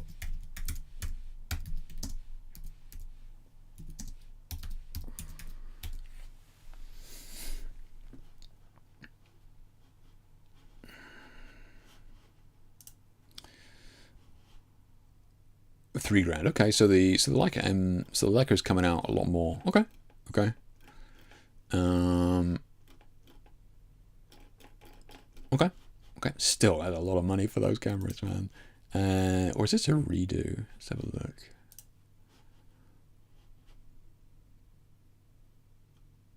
Oh, they'll use $2,000. Yeah, oh, mate. Yeah, okay, maybe the different ones. Yeah, Leica M6 here, $2,000 as well. Okay, so you could probably pick up either one for a couple of grand, $2-3,000. Okay, okay.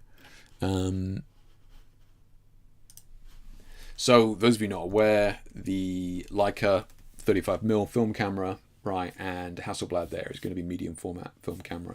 Me personally, I think I would go with the Hasselblad medium format, slower for sure, and square, not ideal, but the Leica, I mean, very good, obviously, very, very good.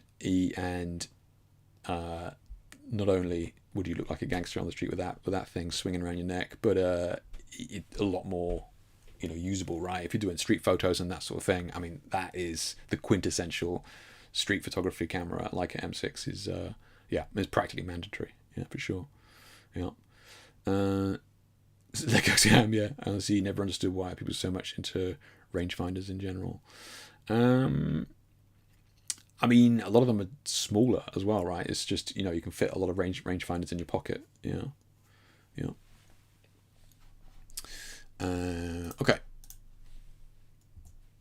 Let's move things up a little bit. Fast forward a little bit. So, would you rather the Fujifilm GFX 102, it's the new one, or the Hasselblad X2D 100C? Which one of these are you going for? Fujifilm GFX 102. So again, that's relative new-ish, right? And the Hasselblad X2D 100C, again, new-ish. Okay. So Tommy's going for the Blad. Okay, Paul going for the Blad. What? B really? Interesting. Wow, I actually thought it was going to be the other way. I thought everybody was going to go for A. Interesting. Okay. Interesting. Okay. Fair dues. Jamie's going for the Fuji. Yeah. Okay. Yeah. Love the styling. I mean, it is. Yeah, it's a clean camera for sure. Yeah. Vivian Mayer used to Rolleiflex though. Oh yeah, that's true, man. That's true. Yeah. I need to do a stream on her and her work, because it's fascinating. Yeah, the stuff that she was taking. Darius Hosier, mate. Do you know who's going for the Blad as well? Alan going for the Fuji. Okay, Steve going for the Fuji. Yeah, I'm curious if Lightroom handles files any of those too well. It usually takes a while because it's not really Lightroom's fault whether they get the data from these companies, right? I remember when I bought the Nikon brand new, and I couldn't use it with Lightroom because Nikon hadn't given the proper data to be able to read the raw files, and it took a while, to be fair. Well, certainly a lot longer than I was hoping than I would have liked, because I had to use my old Nikon camera until Lightroom received the data from Nikon. So it's usually fine. It just whenever you're buying these brand new cameras, just always check to see the software that you're using can actually read the files, right? It's nothing to do with that. Their software is to do with the company actually releasing that data. Yeah. Dan, yeah. As long as the Blad comes with the portrait kit, out of my pay grade. Well, I mean, these are expensive. I would probably go for the GFX one. Not probably. I would definitely go for the GFX. But let's have a look. So let's see.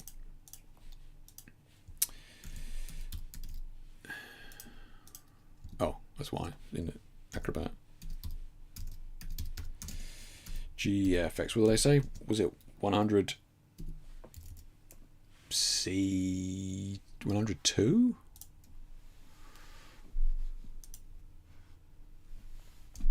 Was that the? Oh, it's the C's of the Blad. Okay, yeah. So we got $7,000. Yeah, $7,000 for these things. It was brand new, 100 megapixels. I mean, It's a lot. There's a lot. Okay, and then the Hasselblad. What was that? The X2D. X2D 100C price, similar sort of thing, right? So $7,000. So these are both very expensive cameras, and I don't even know whether that comes with lenses as well. But yeah, so pricey for sure, But I've never shot with any of the newer Hasselblads. I've never shot with them. I wanted to. I worked with a guy over there in Boston who I think has this one. I meant to shoot with it when I was over there, but didn't. Stupid. I just saw that then and I was like, God damn it. Wish I'd actually shot some files with it to see what it's like. But yeah, so I can't comment on the Hasselblad. I've shot a bunch with the GFX, so it's probably the reason why I would go that route. Yeah, but still, $7-8 for a camera is excessive. You know.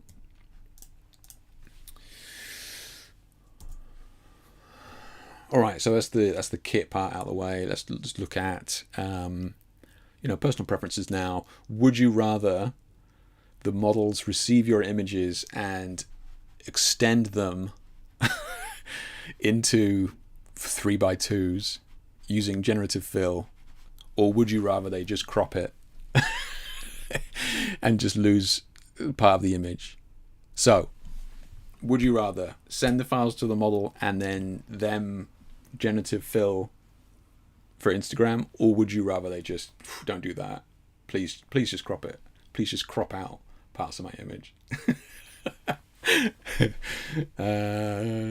Tommy, you're going A. Okay, so yeah, I mean cropping is rough. Yeah. Peter Coulson's not impressed with the newer Blads, really, because he's always shot Blads, right, Alan?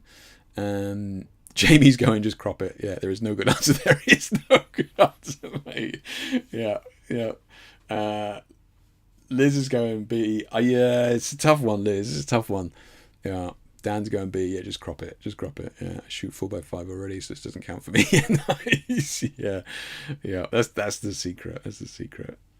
Eric's going B. Just crop it.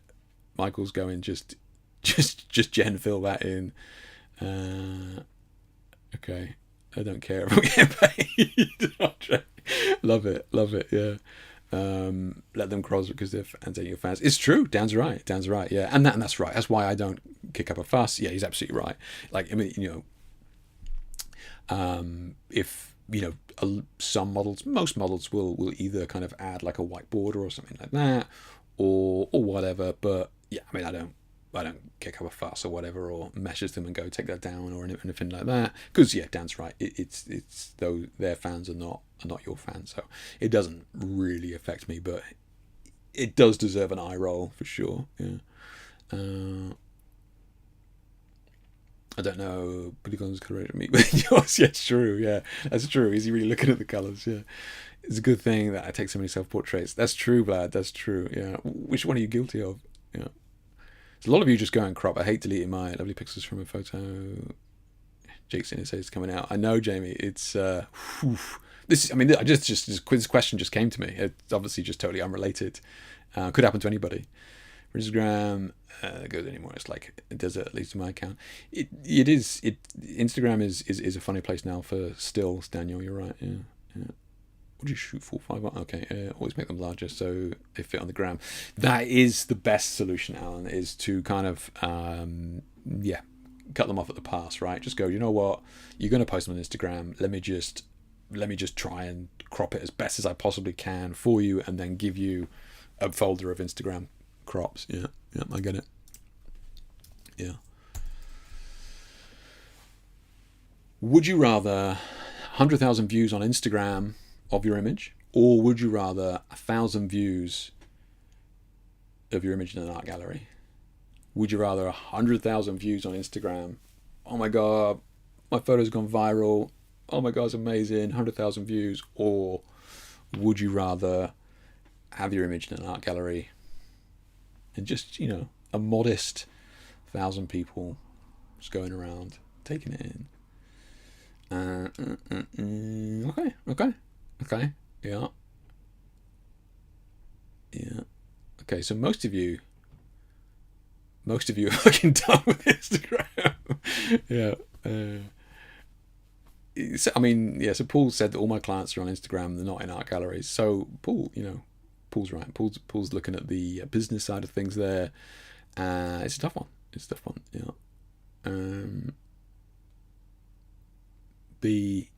I don't like that much attention. Really, Liz? Yeah, you're just like, oh my god, my image has gone viral. I hate it. Okay, fair enough. Darius is going, hey, these young kids today, man. Yeah, was hoping you will tell me about the camera that has decent crop views. But true. Yeah. Daniel's going B, but it depends on how good your sales funnel is. Yeah, I mean, if you're just talking about business, then. 100,000 views on Instagram. It's a tough one, man. It's a tough one. I don't know. I wonder what that looks like in reality. What you can kind of garner from that afterwards. How can you kind of, like Dan says, funnel that back in? 1,000 views in an art gallery, having your work up in an art gallery is huge, though, right? I mean, that's food for the soul right there. You're probably going to carry the memory of that around for you personally more than A, which is probably gone in like 3 days. Yeah. So each their own. Whoever said B, I've no longer talked to very big photo galleries this year. I want to delete the conversation from my memory. Oh, okay. Okay, so yeah, not a fun experience then. Can I take C, 1,000 views on YouTube video? No, Vlad, no. What a rough question. Yeah, they're all bots on Instagram. I mean, look, I don't want to go down that road, but I think like the caveat that Dan gave there of it's all very well having 100,000 views, but I mean TikTok, right? If you put a video up on TikTok, your first video, you open an account, you put a video on TikTok, that video gets tens of thousands, if not hundreds of thousands of views, and you're like, whoa, my god, TikTok's amazing! Oh my god, look at the views I'm getting.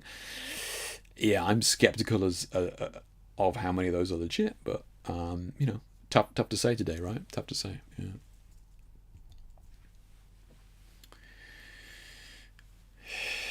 Would you rather only be able to shoot color landscapes, or would you rather only be able to shoot black and white portraits? A or B? A or B? Only shooting color images, has to be of landscapes, or black and white, but it's of people and portraits. Yeah. Jamie's going B. Okay, black and white. Yeah, Sin's going B. Eric's going A. Ed's going A. Okay. Liz is going B. B. Okay. Sorry. Ed's going B. Okay, Dan's going color. Okay. For answer.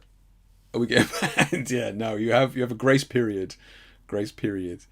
Yeah. Opposing those landscapes with my black hair. Yeah. Alan's going to be okay. So it's tough. It's tough. Thankfully, I don't have to answer this because these questions are for you guys. Thankfully, I don't have to answer. I'm just here to kind of facilitate. I'm just the dungeon master here, not really taking part. I'm just here to kind of see you guys through. So these questions aren't for me. But some interesting answers in here tonight for sure. Yeah. Yeah. Geno's where Geno's has been burned before. Yeah. Darius is going color landscapes. Really, Darius, color landscapes. You're going to let go of the people portraits. Interesting. I'm surprised to hear you say that. Yeah, I had to say A because I'm only allowed to shoot outside. That's true, Dan. Yeah. It's all starting to come together now. Yeah. I typed the forbidden words in chat last stream in the message. Hey, that's right. That's true. I forgot you got banned for that. Yeah. Yeah. It's a tough one. I wouldn't want to have to answer that myself. It's interesting what you guys said though. Yeah. I have been making notes. Last one, guys. We're at the end. Final question of the night. Would you rather have... Oh, it's not the final question. I think we got one more after this. Sorry. Penultimate question. Would you rather have 25,000 in camera gear? Boom. No, you can't sell it. Or would you rather spend 25 grand on a single photo shoot? So, one photo shoot, 25 grand, or 25 grand's worth of camera gear. Yeah. It's 25 grand. You can only spend it on that photo shoot, that one photo shoot. Yeah. Or 25 grand's worth of kit. Camera gear, really, not lighting, right? And we get you 2 Panavision panels. Yeah.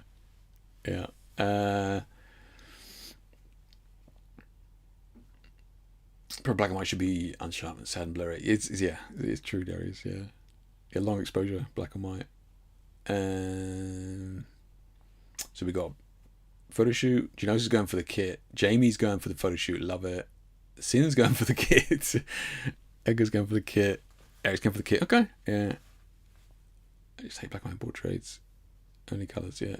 Single shoot. How many setups? I mean, it's true, I guess. Yeah. I mean, you might have to pay people extra if you wanted to do like a 12-hour shoot or something like that. Yeah.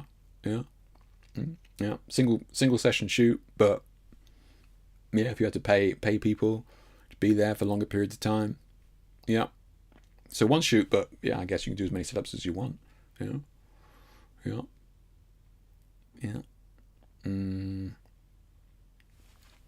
B would be epic, unicorns and everything. Exactly. 25 grams of gear, it's like 2 cine lenses and a mirror. That's right. I know, Vlad, right? It's like one cine lens. Yeah. Yeah. Darius going for the kit. Paul's going for the photo shoot. Okay, Paul. Okay. Some of you have got some photo shoot ideas. Yeah.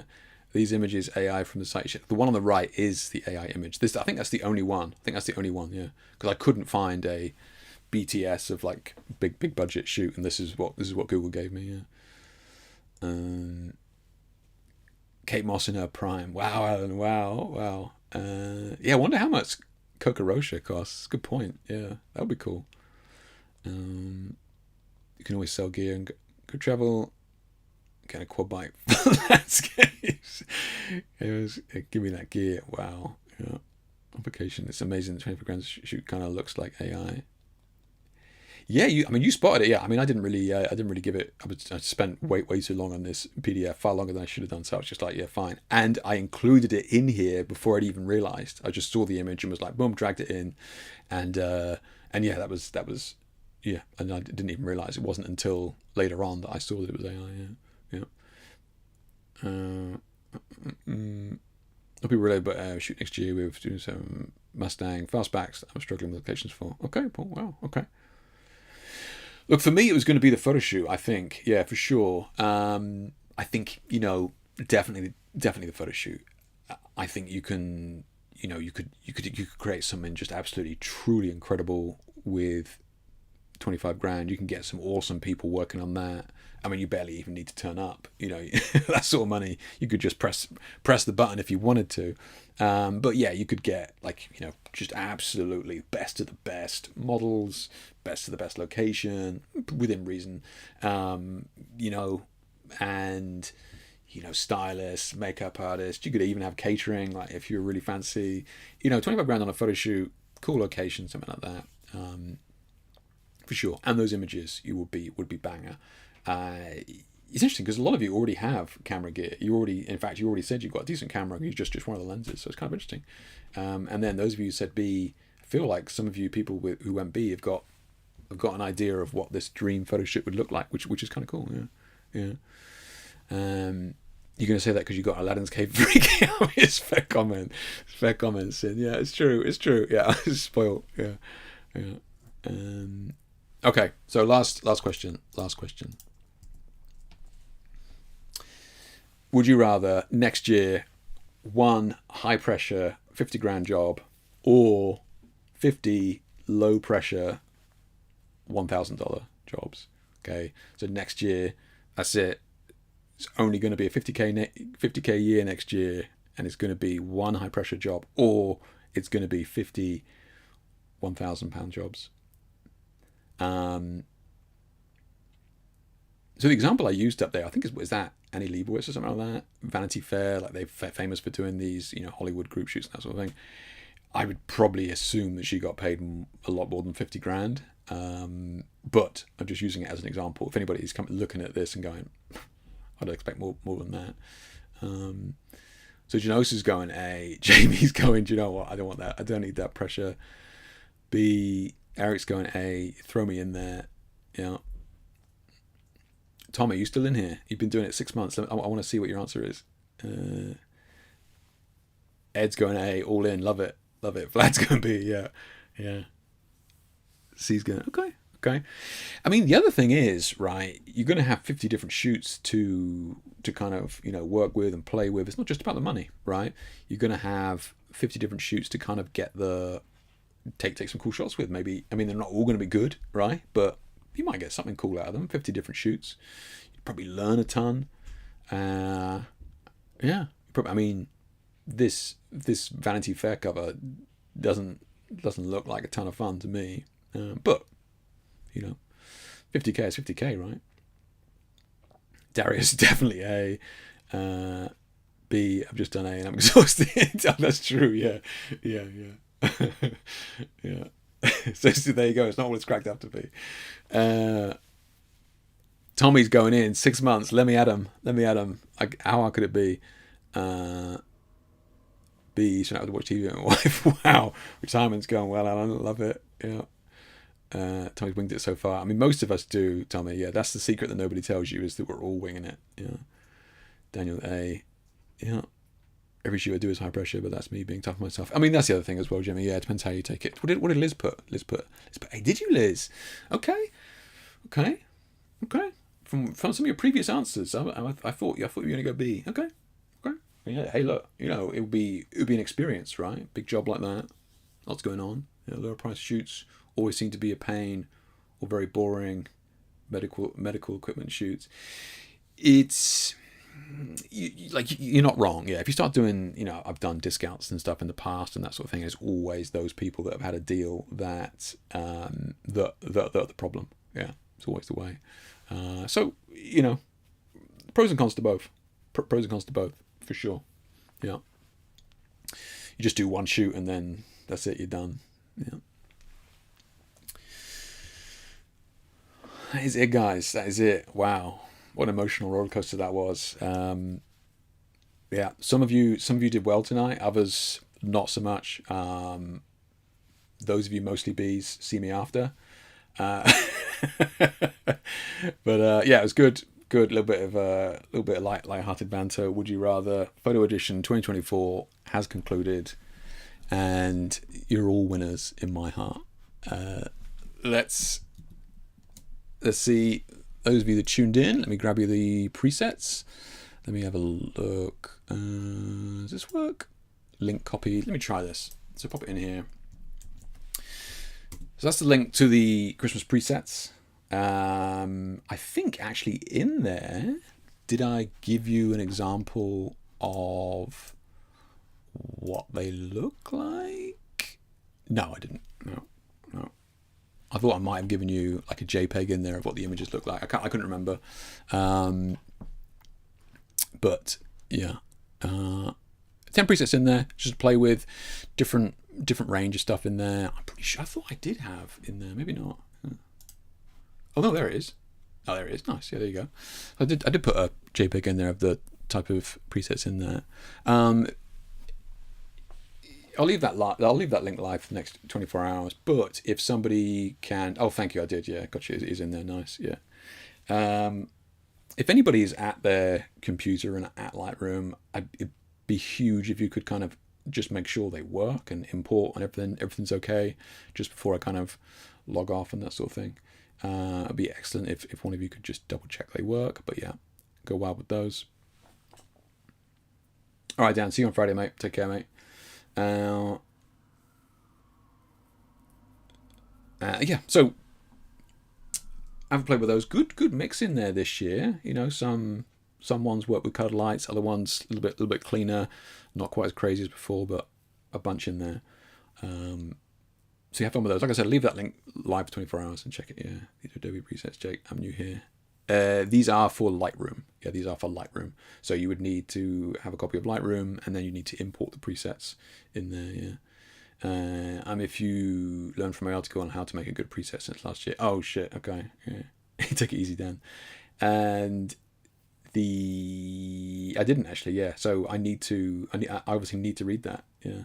Because I don't sell them, right, Vlad? So I'm always like, well, get what you pay for. But if I sold them like you do, make excellent presets, then I'm sure I would make better presets for sure. Yeah. Okay, so if one of you just check those out, let's have a look at the images that you guys shared. We're getting a little bit late here tonight, so forgive me for probably going through some of these images at a good old pace, but we had a bit of fun here tonight. So we've been on 2 hours already. Believe that? It's flown by. Right. So let's have a look at the images you guys have shared. We can have a look. Checked they work. Thank you, Vlad. Appreciate that, mate. So they work. This is the link here, guys. Grab it. I'll leave that live for 24 hours. For you guys for tuning in. Appreciate it. And so let's have a look at some shots we got here. So, Vlad is most relevant. Love to see it. Let's have a look. Okay, so Bloodshot here is a good thing. You sent an email as Facebook isn't showing me your post anymore for some reason. This is wild. This is crazy, man. Considering how often you engage with the post as well. It's so dumb. The photo is from an archived one since I've been working on YouTube video. Oh, nice. Yeah, I hope to release someday. Let me shoot anything. Beautiful colors, Vlad. Absolutely love these colors. Gorgeous. And this is the new Light Whip. And yeah, really good stuff, man. Love the color blend and mix that you got going on in the background. Really cool. And look, I got to say, I'm a fan of these white borders. I know it's kind of old school. It's like what we had in like the 50s and 60s and stuff, but I kind of dig it. Maybe 70s, but yeah, kind of dig it. Yeah, very cool. Yeah, good stuff, man. Beautiful colors. Yeah. I've got one from Anna here. Low shutter with pregnant woman. Nice. First time. Anna's still got her portrait I took of her. Nice. From the workshop. Low shutter speed. First time tried this setup as I wanted to achieve red background, 3 red lights in use. Okay. So, those of you see me do this setup a lot, right? Where you've got to freeze the motion on the face here. So using like a road light here on the face with the flash, keep that nice and crisp, and then having more ambient light in the background and this green on the dress and stuff. Great outfit for long exposure though. Love the movement, and Anna's done a great job to actually keep the face not nice and crisp without too much movement on it as well. Very cool. Yeah. Thanks guys for checking. Appreciate that. Thanks, Paul. Yeah, if you've already seen the picture, I've got another. No worries, Jimmy. Yeah. No worries, Daniel. Take it easy, buddy. So from Blue here, shot in my studio over the weekend. I really want to find a way to highlight the detail of the makeup, so I used some wrapping paper on a C-stand. Nice. A C-stand, man. It's worth it. I lit this shot using 2 Godox AD400 Pros and shot on the Nikon Z6 24-70. Used a beauty dish for the key and Octabox to fill the shadows. I just wanted to keep my setup simple. This is beautiful, real clean, and this is kind of great work to have in the portfolio if you're looking to get kind of more commercial work, right? Is because they want to. It may seem like even Blue himself here says it's kind of basic. We want to keep it nice and simple, keep it nice and clean. It may seem kind of simple and clean to us, but unless clients see it, they don't believe you can see it, right? Unless clients see it, they don't believe you can shoot it. So I think it's always good to have stuff like this in your portfolio, especially when you're building up clients and that sort of stuff, because again, they need to be able to see that you can do it, even though it may be relatively simple to many of you. It's always good to have it. Kind of love the fact that this is double-sided here. I think obviously that would have been a nightmare if it hadn't, but I think it works really well. I like it a lot, Blue. Yeah, it's good. Festive as well. Yeah, very festive. Cool idea. Oh wow, Alan, this is looking good, man. Yeah, I was playing around with the smoke machine and 2 lights. Wished I had a starburst filter to catch the refractions from a light. This is awesome, man. Yeah, this is awesome. Really good. Love the color here, Alan, as well. I think many people would have been tempted to make this, too clinical, too kind of cold. I love the fact that you've kind of lent into this warmer tone overall. Really cool. Yeah, really cool. And great model, great kind of setup and pose and styling. All works really, really nicely. Yeah. These God rays, though, really cool. Yeah, good stuff, man. Good stuff. Yeah. Love my Starburst. Yeah, I don't think I have one. I think I might have an old scuffed one somewhere, but I haven't used one in forever. Yeah. Eduardo here. In this picture, I used a total of 4 Profoto strobes. I used translucent translucent background and 2 strobes behind it. Oh, interesting. Okay. The first was a red gel, no modifier, and second white strobe with 10-degree grid to produce the white spot behind. Okay. Okay. Spot behind the model. The model was illuminated with 2 strobes with 20-degree grids. The first one was camera left. Camera left directly in front, but very slightly behind, so we can see it there on the face, and then one on the other side for the hair. Yeah. Second strobe camera right. Yeah. Approximately head height. Lighting her hair in the back. There was no fill light any other strobe. Okay. So interesting. So one point here is Eduardo using this translucent or translucent background, and then that kind of reduces the hot spots that you can kind of get with gelled backgrounds as well. So it's just kind of like thick tracing paper, really. So it kind of helps to soften that gradient, you know, if you wanted to. So works well. Yeah, works well. It's nice.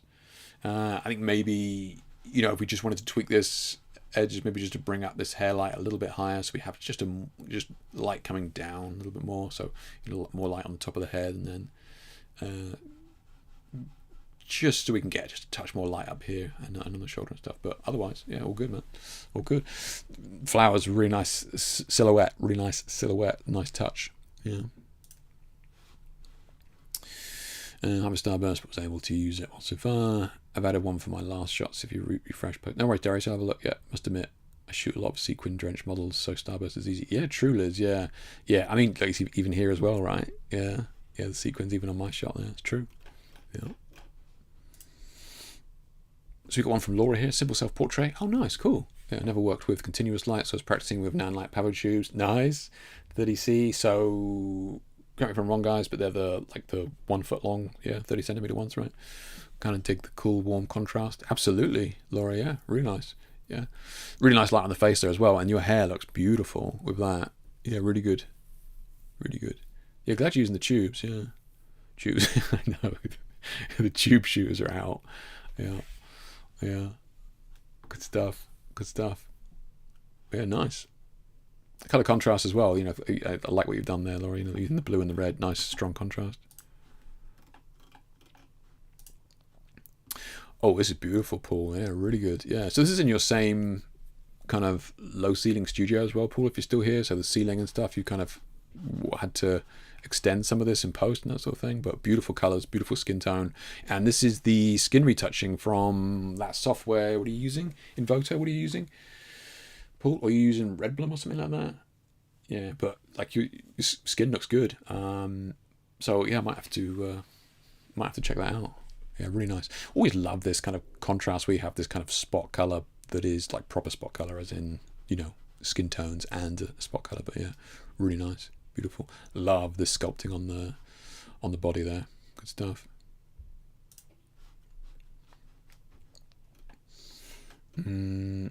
Yeah, so Paul's saying, yeah, low ceiling, short backgrounds was done all in Photoshop with frequency separation. Also, this is not that skin software. Okay.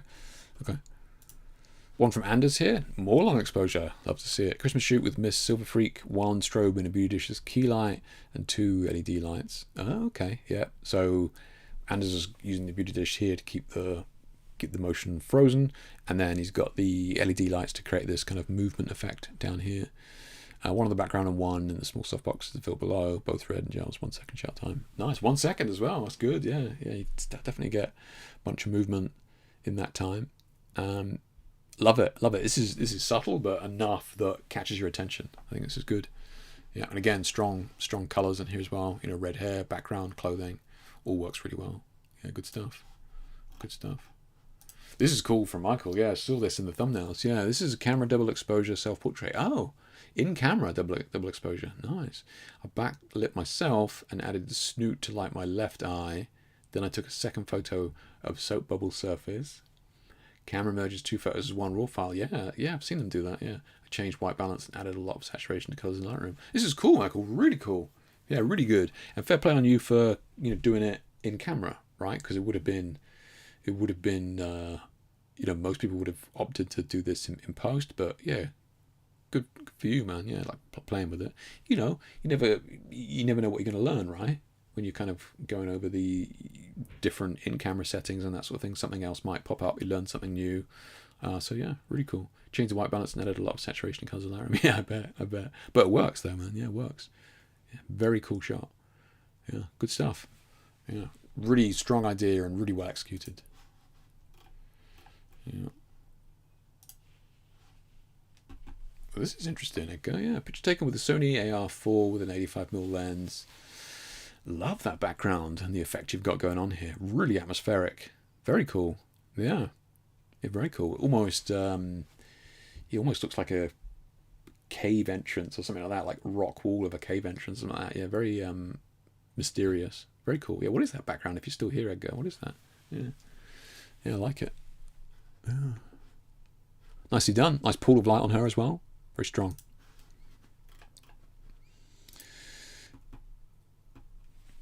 Wibbly's got one. You changed your profile picture, Wibbly. Let's have a look. I can't see it. The pug. Nice. Did you shoot that? That's brilliant. Is that your pug? Wibbly, beautiful as always. Beautiful skin tones. Beautiful light on the skin. Really nice colours in here as well.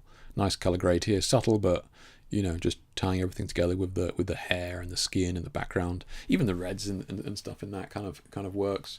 Yeah, so we've got this kind of analogous vibe going on there. Yeah, beautiful, good stuff. Yeah, and what was the question? What did I ask? No, you didn't. Not your pug. Okay. Are you retouching in Photoshop? To do this skin, Wibbly? What are you doing? Yeah. Hey, no worries, Ed. Yeah, thanks for sharing it. Yeah, there are also separate raw photos and comments. Oh, thank you, Michael. I'll have a look at that. Okay, well done. Yeah. Paul says skin software only does faces. Wow. Okay. Interesting. Yeah. And then Wibbly says, yeah, it's done he's doing it manually in Photoshop. Okay. Nice. Oh, okay. Cool. Thank you, Michael. Yeah, I didn't see that. Well done. So these are the multiple images. Oh, Facebook allowed me to do that. Okay. That's the back of the camera. Nice. And that's interesting. Huh. Very cool. Yeah, good stuff, Michael. And thanks for sharing that as well. The individual parts. Yeah, very cool. Yeah. Okay. So we've got one from Raf here. Long exposure, LED fill and strobe spot and yellow gel on main light. Okay, this is cool. And I kind of see these shots with hats and stuff from time to time, and it's kind of interesting to play with it, because you're not worried about the subject looking, you're not worried about the correct kind of light on the face and that sort of thing. But I do love how this is like a kind of a color study in certainly dominant and recessive colors as well, right? This is a great example of how we can get somebody to look exactly where you want them to look immediately, right? Really, really strong for that. I think the yellow on the face is, that's the only place you're, looking when you look at an image like this, which makes it very, very strong through that color contrast. So, we had one from Wibbly there a minute ago, which is kind of that analogous, color scheme with the reds and the browns and that sort of thing. So this is, Ralph's got a complementary color scheme here with the yellows and the blues. So yeah, really strong, and again, very kind of almost graphic, right? When you start to use these very strong colors. Yeah, good stuff. Guys, you have to forgive me for kind of going through these at a pace, but obviously we're getting a little bit late, and we had so many great images. I just want to make sure we get through them all. Awesome. Jamie is looking excellent. Incredible work as always. As my early Christmas present to Jake, here's an almost monochromatic, because I'm a wind-up merchant, shot on mutual friend Sophie in a custom Mugler inspired outfit. Oh, it's Sophie. Didn't recognise it. Well done, man. That's cool. Yeah. Okay. Yeah, really good, really good.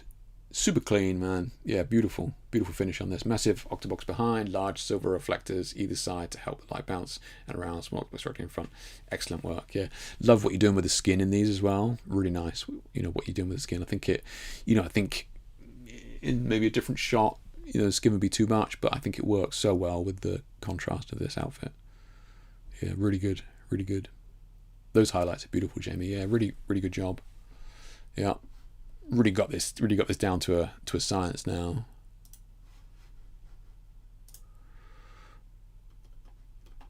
I don't think I remember it, Jamie. No, you're good.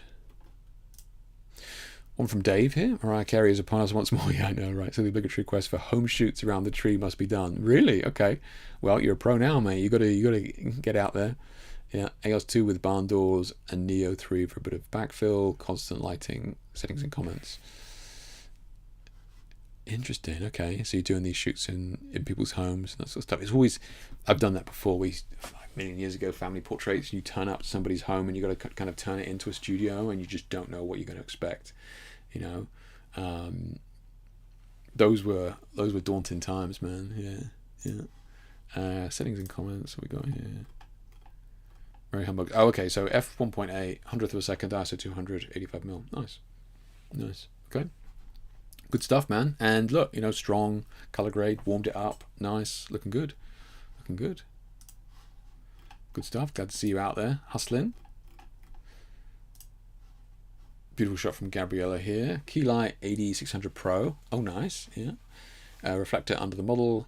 Behind her, 2 continuous lights of blue and pink. Okay, so we got a mix of LED, and unless the AD600 Pro hasn't got the flash on and it's just using the modeling pot, but I presume she's using flash and then two LEDs either side.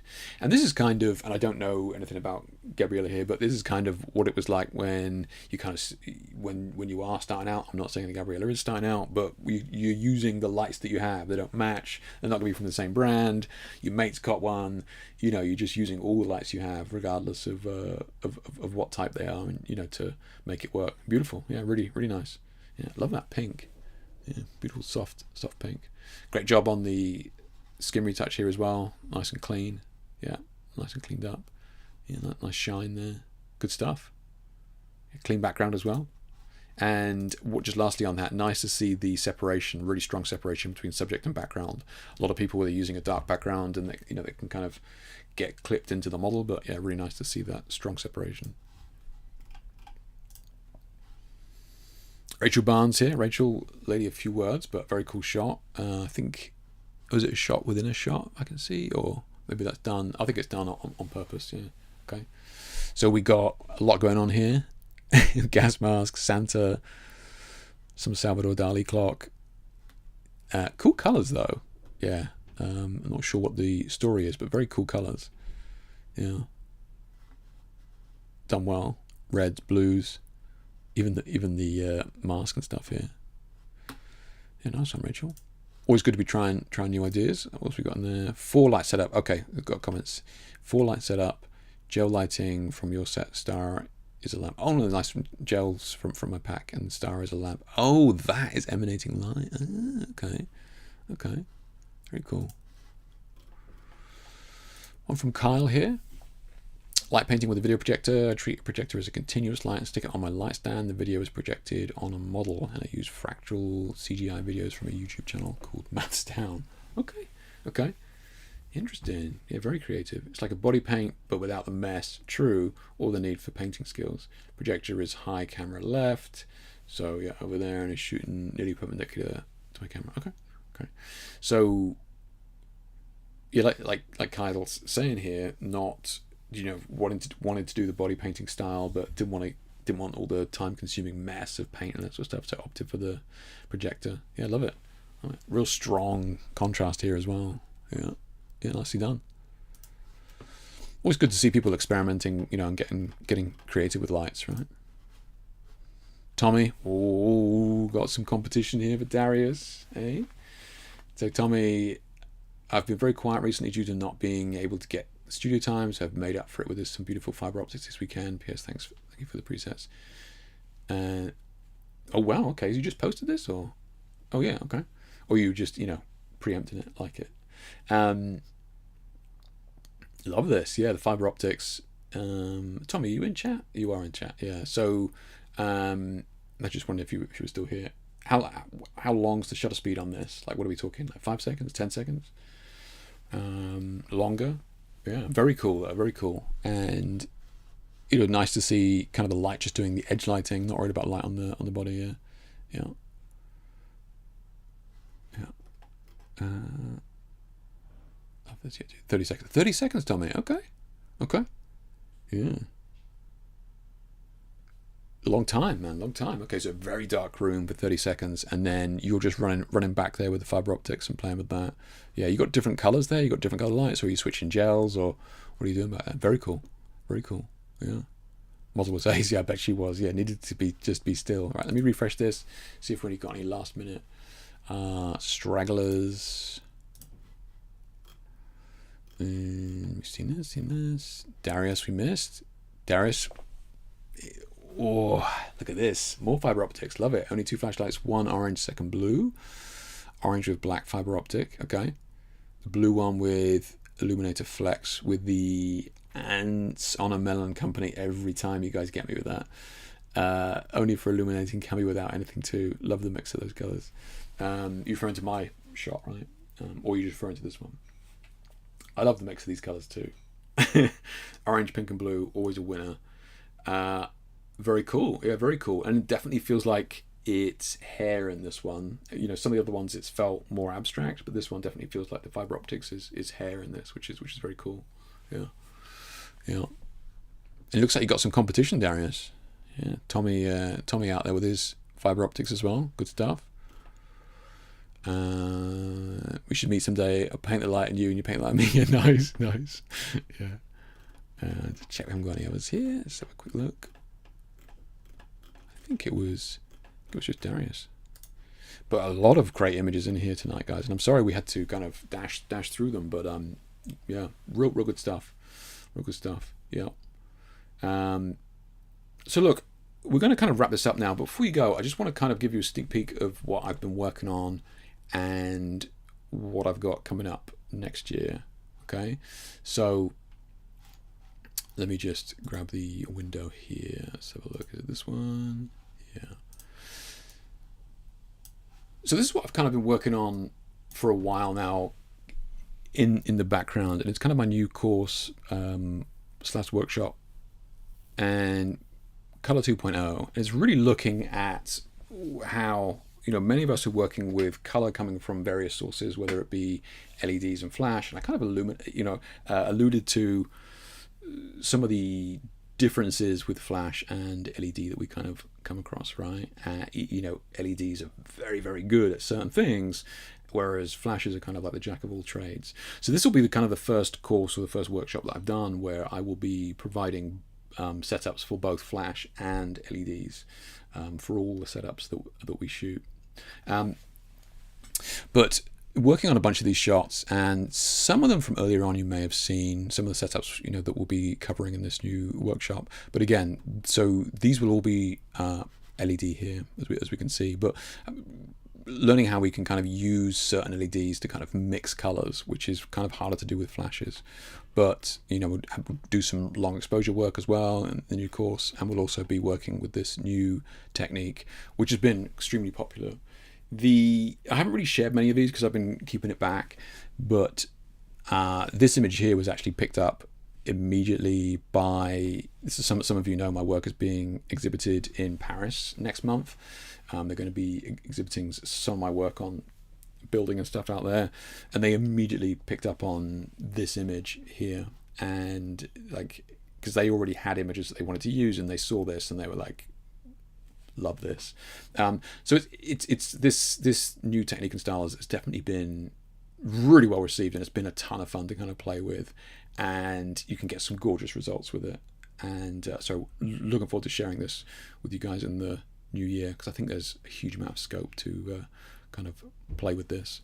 And then of course we will be covering the tubes in the workshop, as well as how we can kind of use these tubes. Now there's no kind of flash alternative to this, but I think that there are sort of very budget tubes out there that you can kind of get for like 50 quid or something like that, which is not much. So I think if you wanted to go down this route, very, very cool images that are certainly always been like very popular when I've shared them. People have always been drawn to them. So do a couple of different setups. Again, mixing colors, right? How can we mix colors, which is not something we typically do with Flash, but there are a couple of ways that we can kind of mix them now. So look, there's a lot here, and this has been fascinating. I've been working on this for working on it for I think over a year, really, and the PDF that comes with this is monstrous. Like, and I do need to kind of edit it, but at the moment,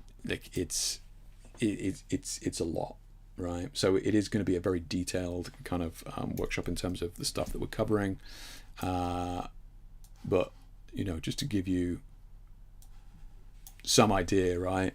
These are the kind of pages that we're at the moment. So that there is a lot in here for sure that I'll be kind of covering. Including mixing colors and color theory, and what we can do with it as well. How to kind of avoid some of the messy lighting that we get, right? So this is going to be a very detailed workshop on kind of the evolution of color with light, right? Which is, many of us are shooting or know how to shoot with Flash, and many of us are going to be shooting with LED, and it's not quite as easy as just picking up a new LED light and off you go. So I think there's certainly a bunch that I've learned during the process of switching that I think is really exciting, and kind of looking forward to covering this one and sharing it with you. I think it'd be a really cool workshop, for sure. So if anybody's interested in that, sign up there at the bottom. There's a link there. So this takes you to this page. I haven't posted this anywhere yet, so this page is kind of it's not offline. It is off, but you can't access it via the website unless you got the link. But at the bottom here, if you are interested in this, just drop me your details, and I'll make sure you're kind of the first to know when this kind of course goes live next year. January is crazy busy, so probably looking at closer to February, but still, I got tons of this set up to show you that. Really looking forward to sharing, because there's so much that you can do with it, and it really kind of only possible with the LEDs. So very, very cool. So let's have a look. We can kind of so Sin, this is so these are in-person workshops. Thank you for asking, Sin. This is exactly what this is. So this will be in-person workshops. These will probably be in North London, kind of High Wycombe area. That's the kind of studio that I think is kind of a good mix in terms of cost and space and that sort of thing. So I think we'll try there. And you remember, like, subscribe, hit the bell. Exactly, Jamie. Yeah, make sure you like and subscribe. Yeah. I know, Jamie. I know, right? So I have used it. I'm just not fast at it. So I mean, I used to use Quark back in the day, if you remember that. I think I did my when I was doing my degree, I did my whatever it's called, major project in Quark. Oh my god, that was misery. Price for the course. Pricing is undecided yet, but it'll probably be around $350, I should think. Per head, pounds. So and that's obviously covering the cost of the model and the space and all that sort of stuff. So that's probably we'll see on the cost. Quark and freehand, nice, Jamie. Quark was miserable. So check it out, have a look. I think there's a ton there. I'm really looking forward to kind of sharing this, because this has been in my brain for, like I said, like over a year now, and playing with this.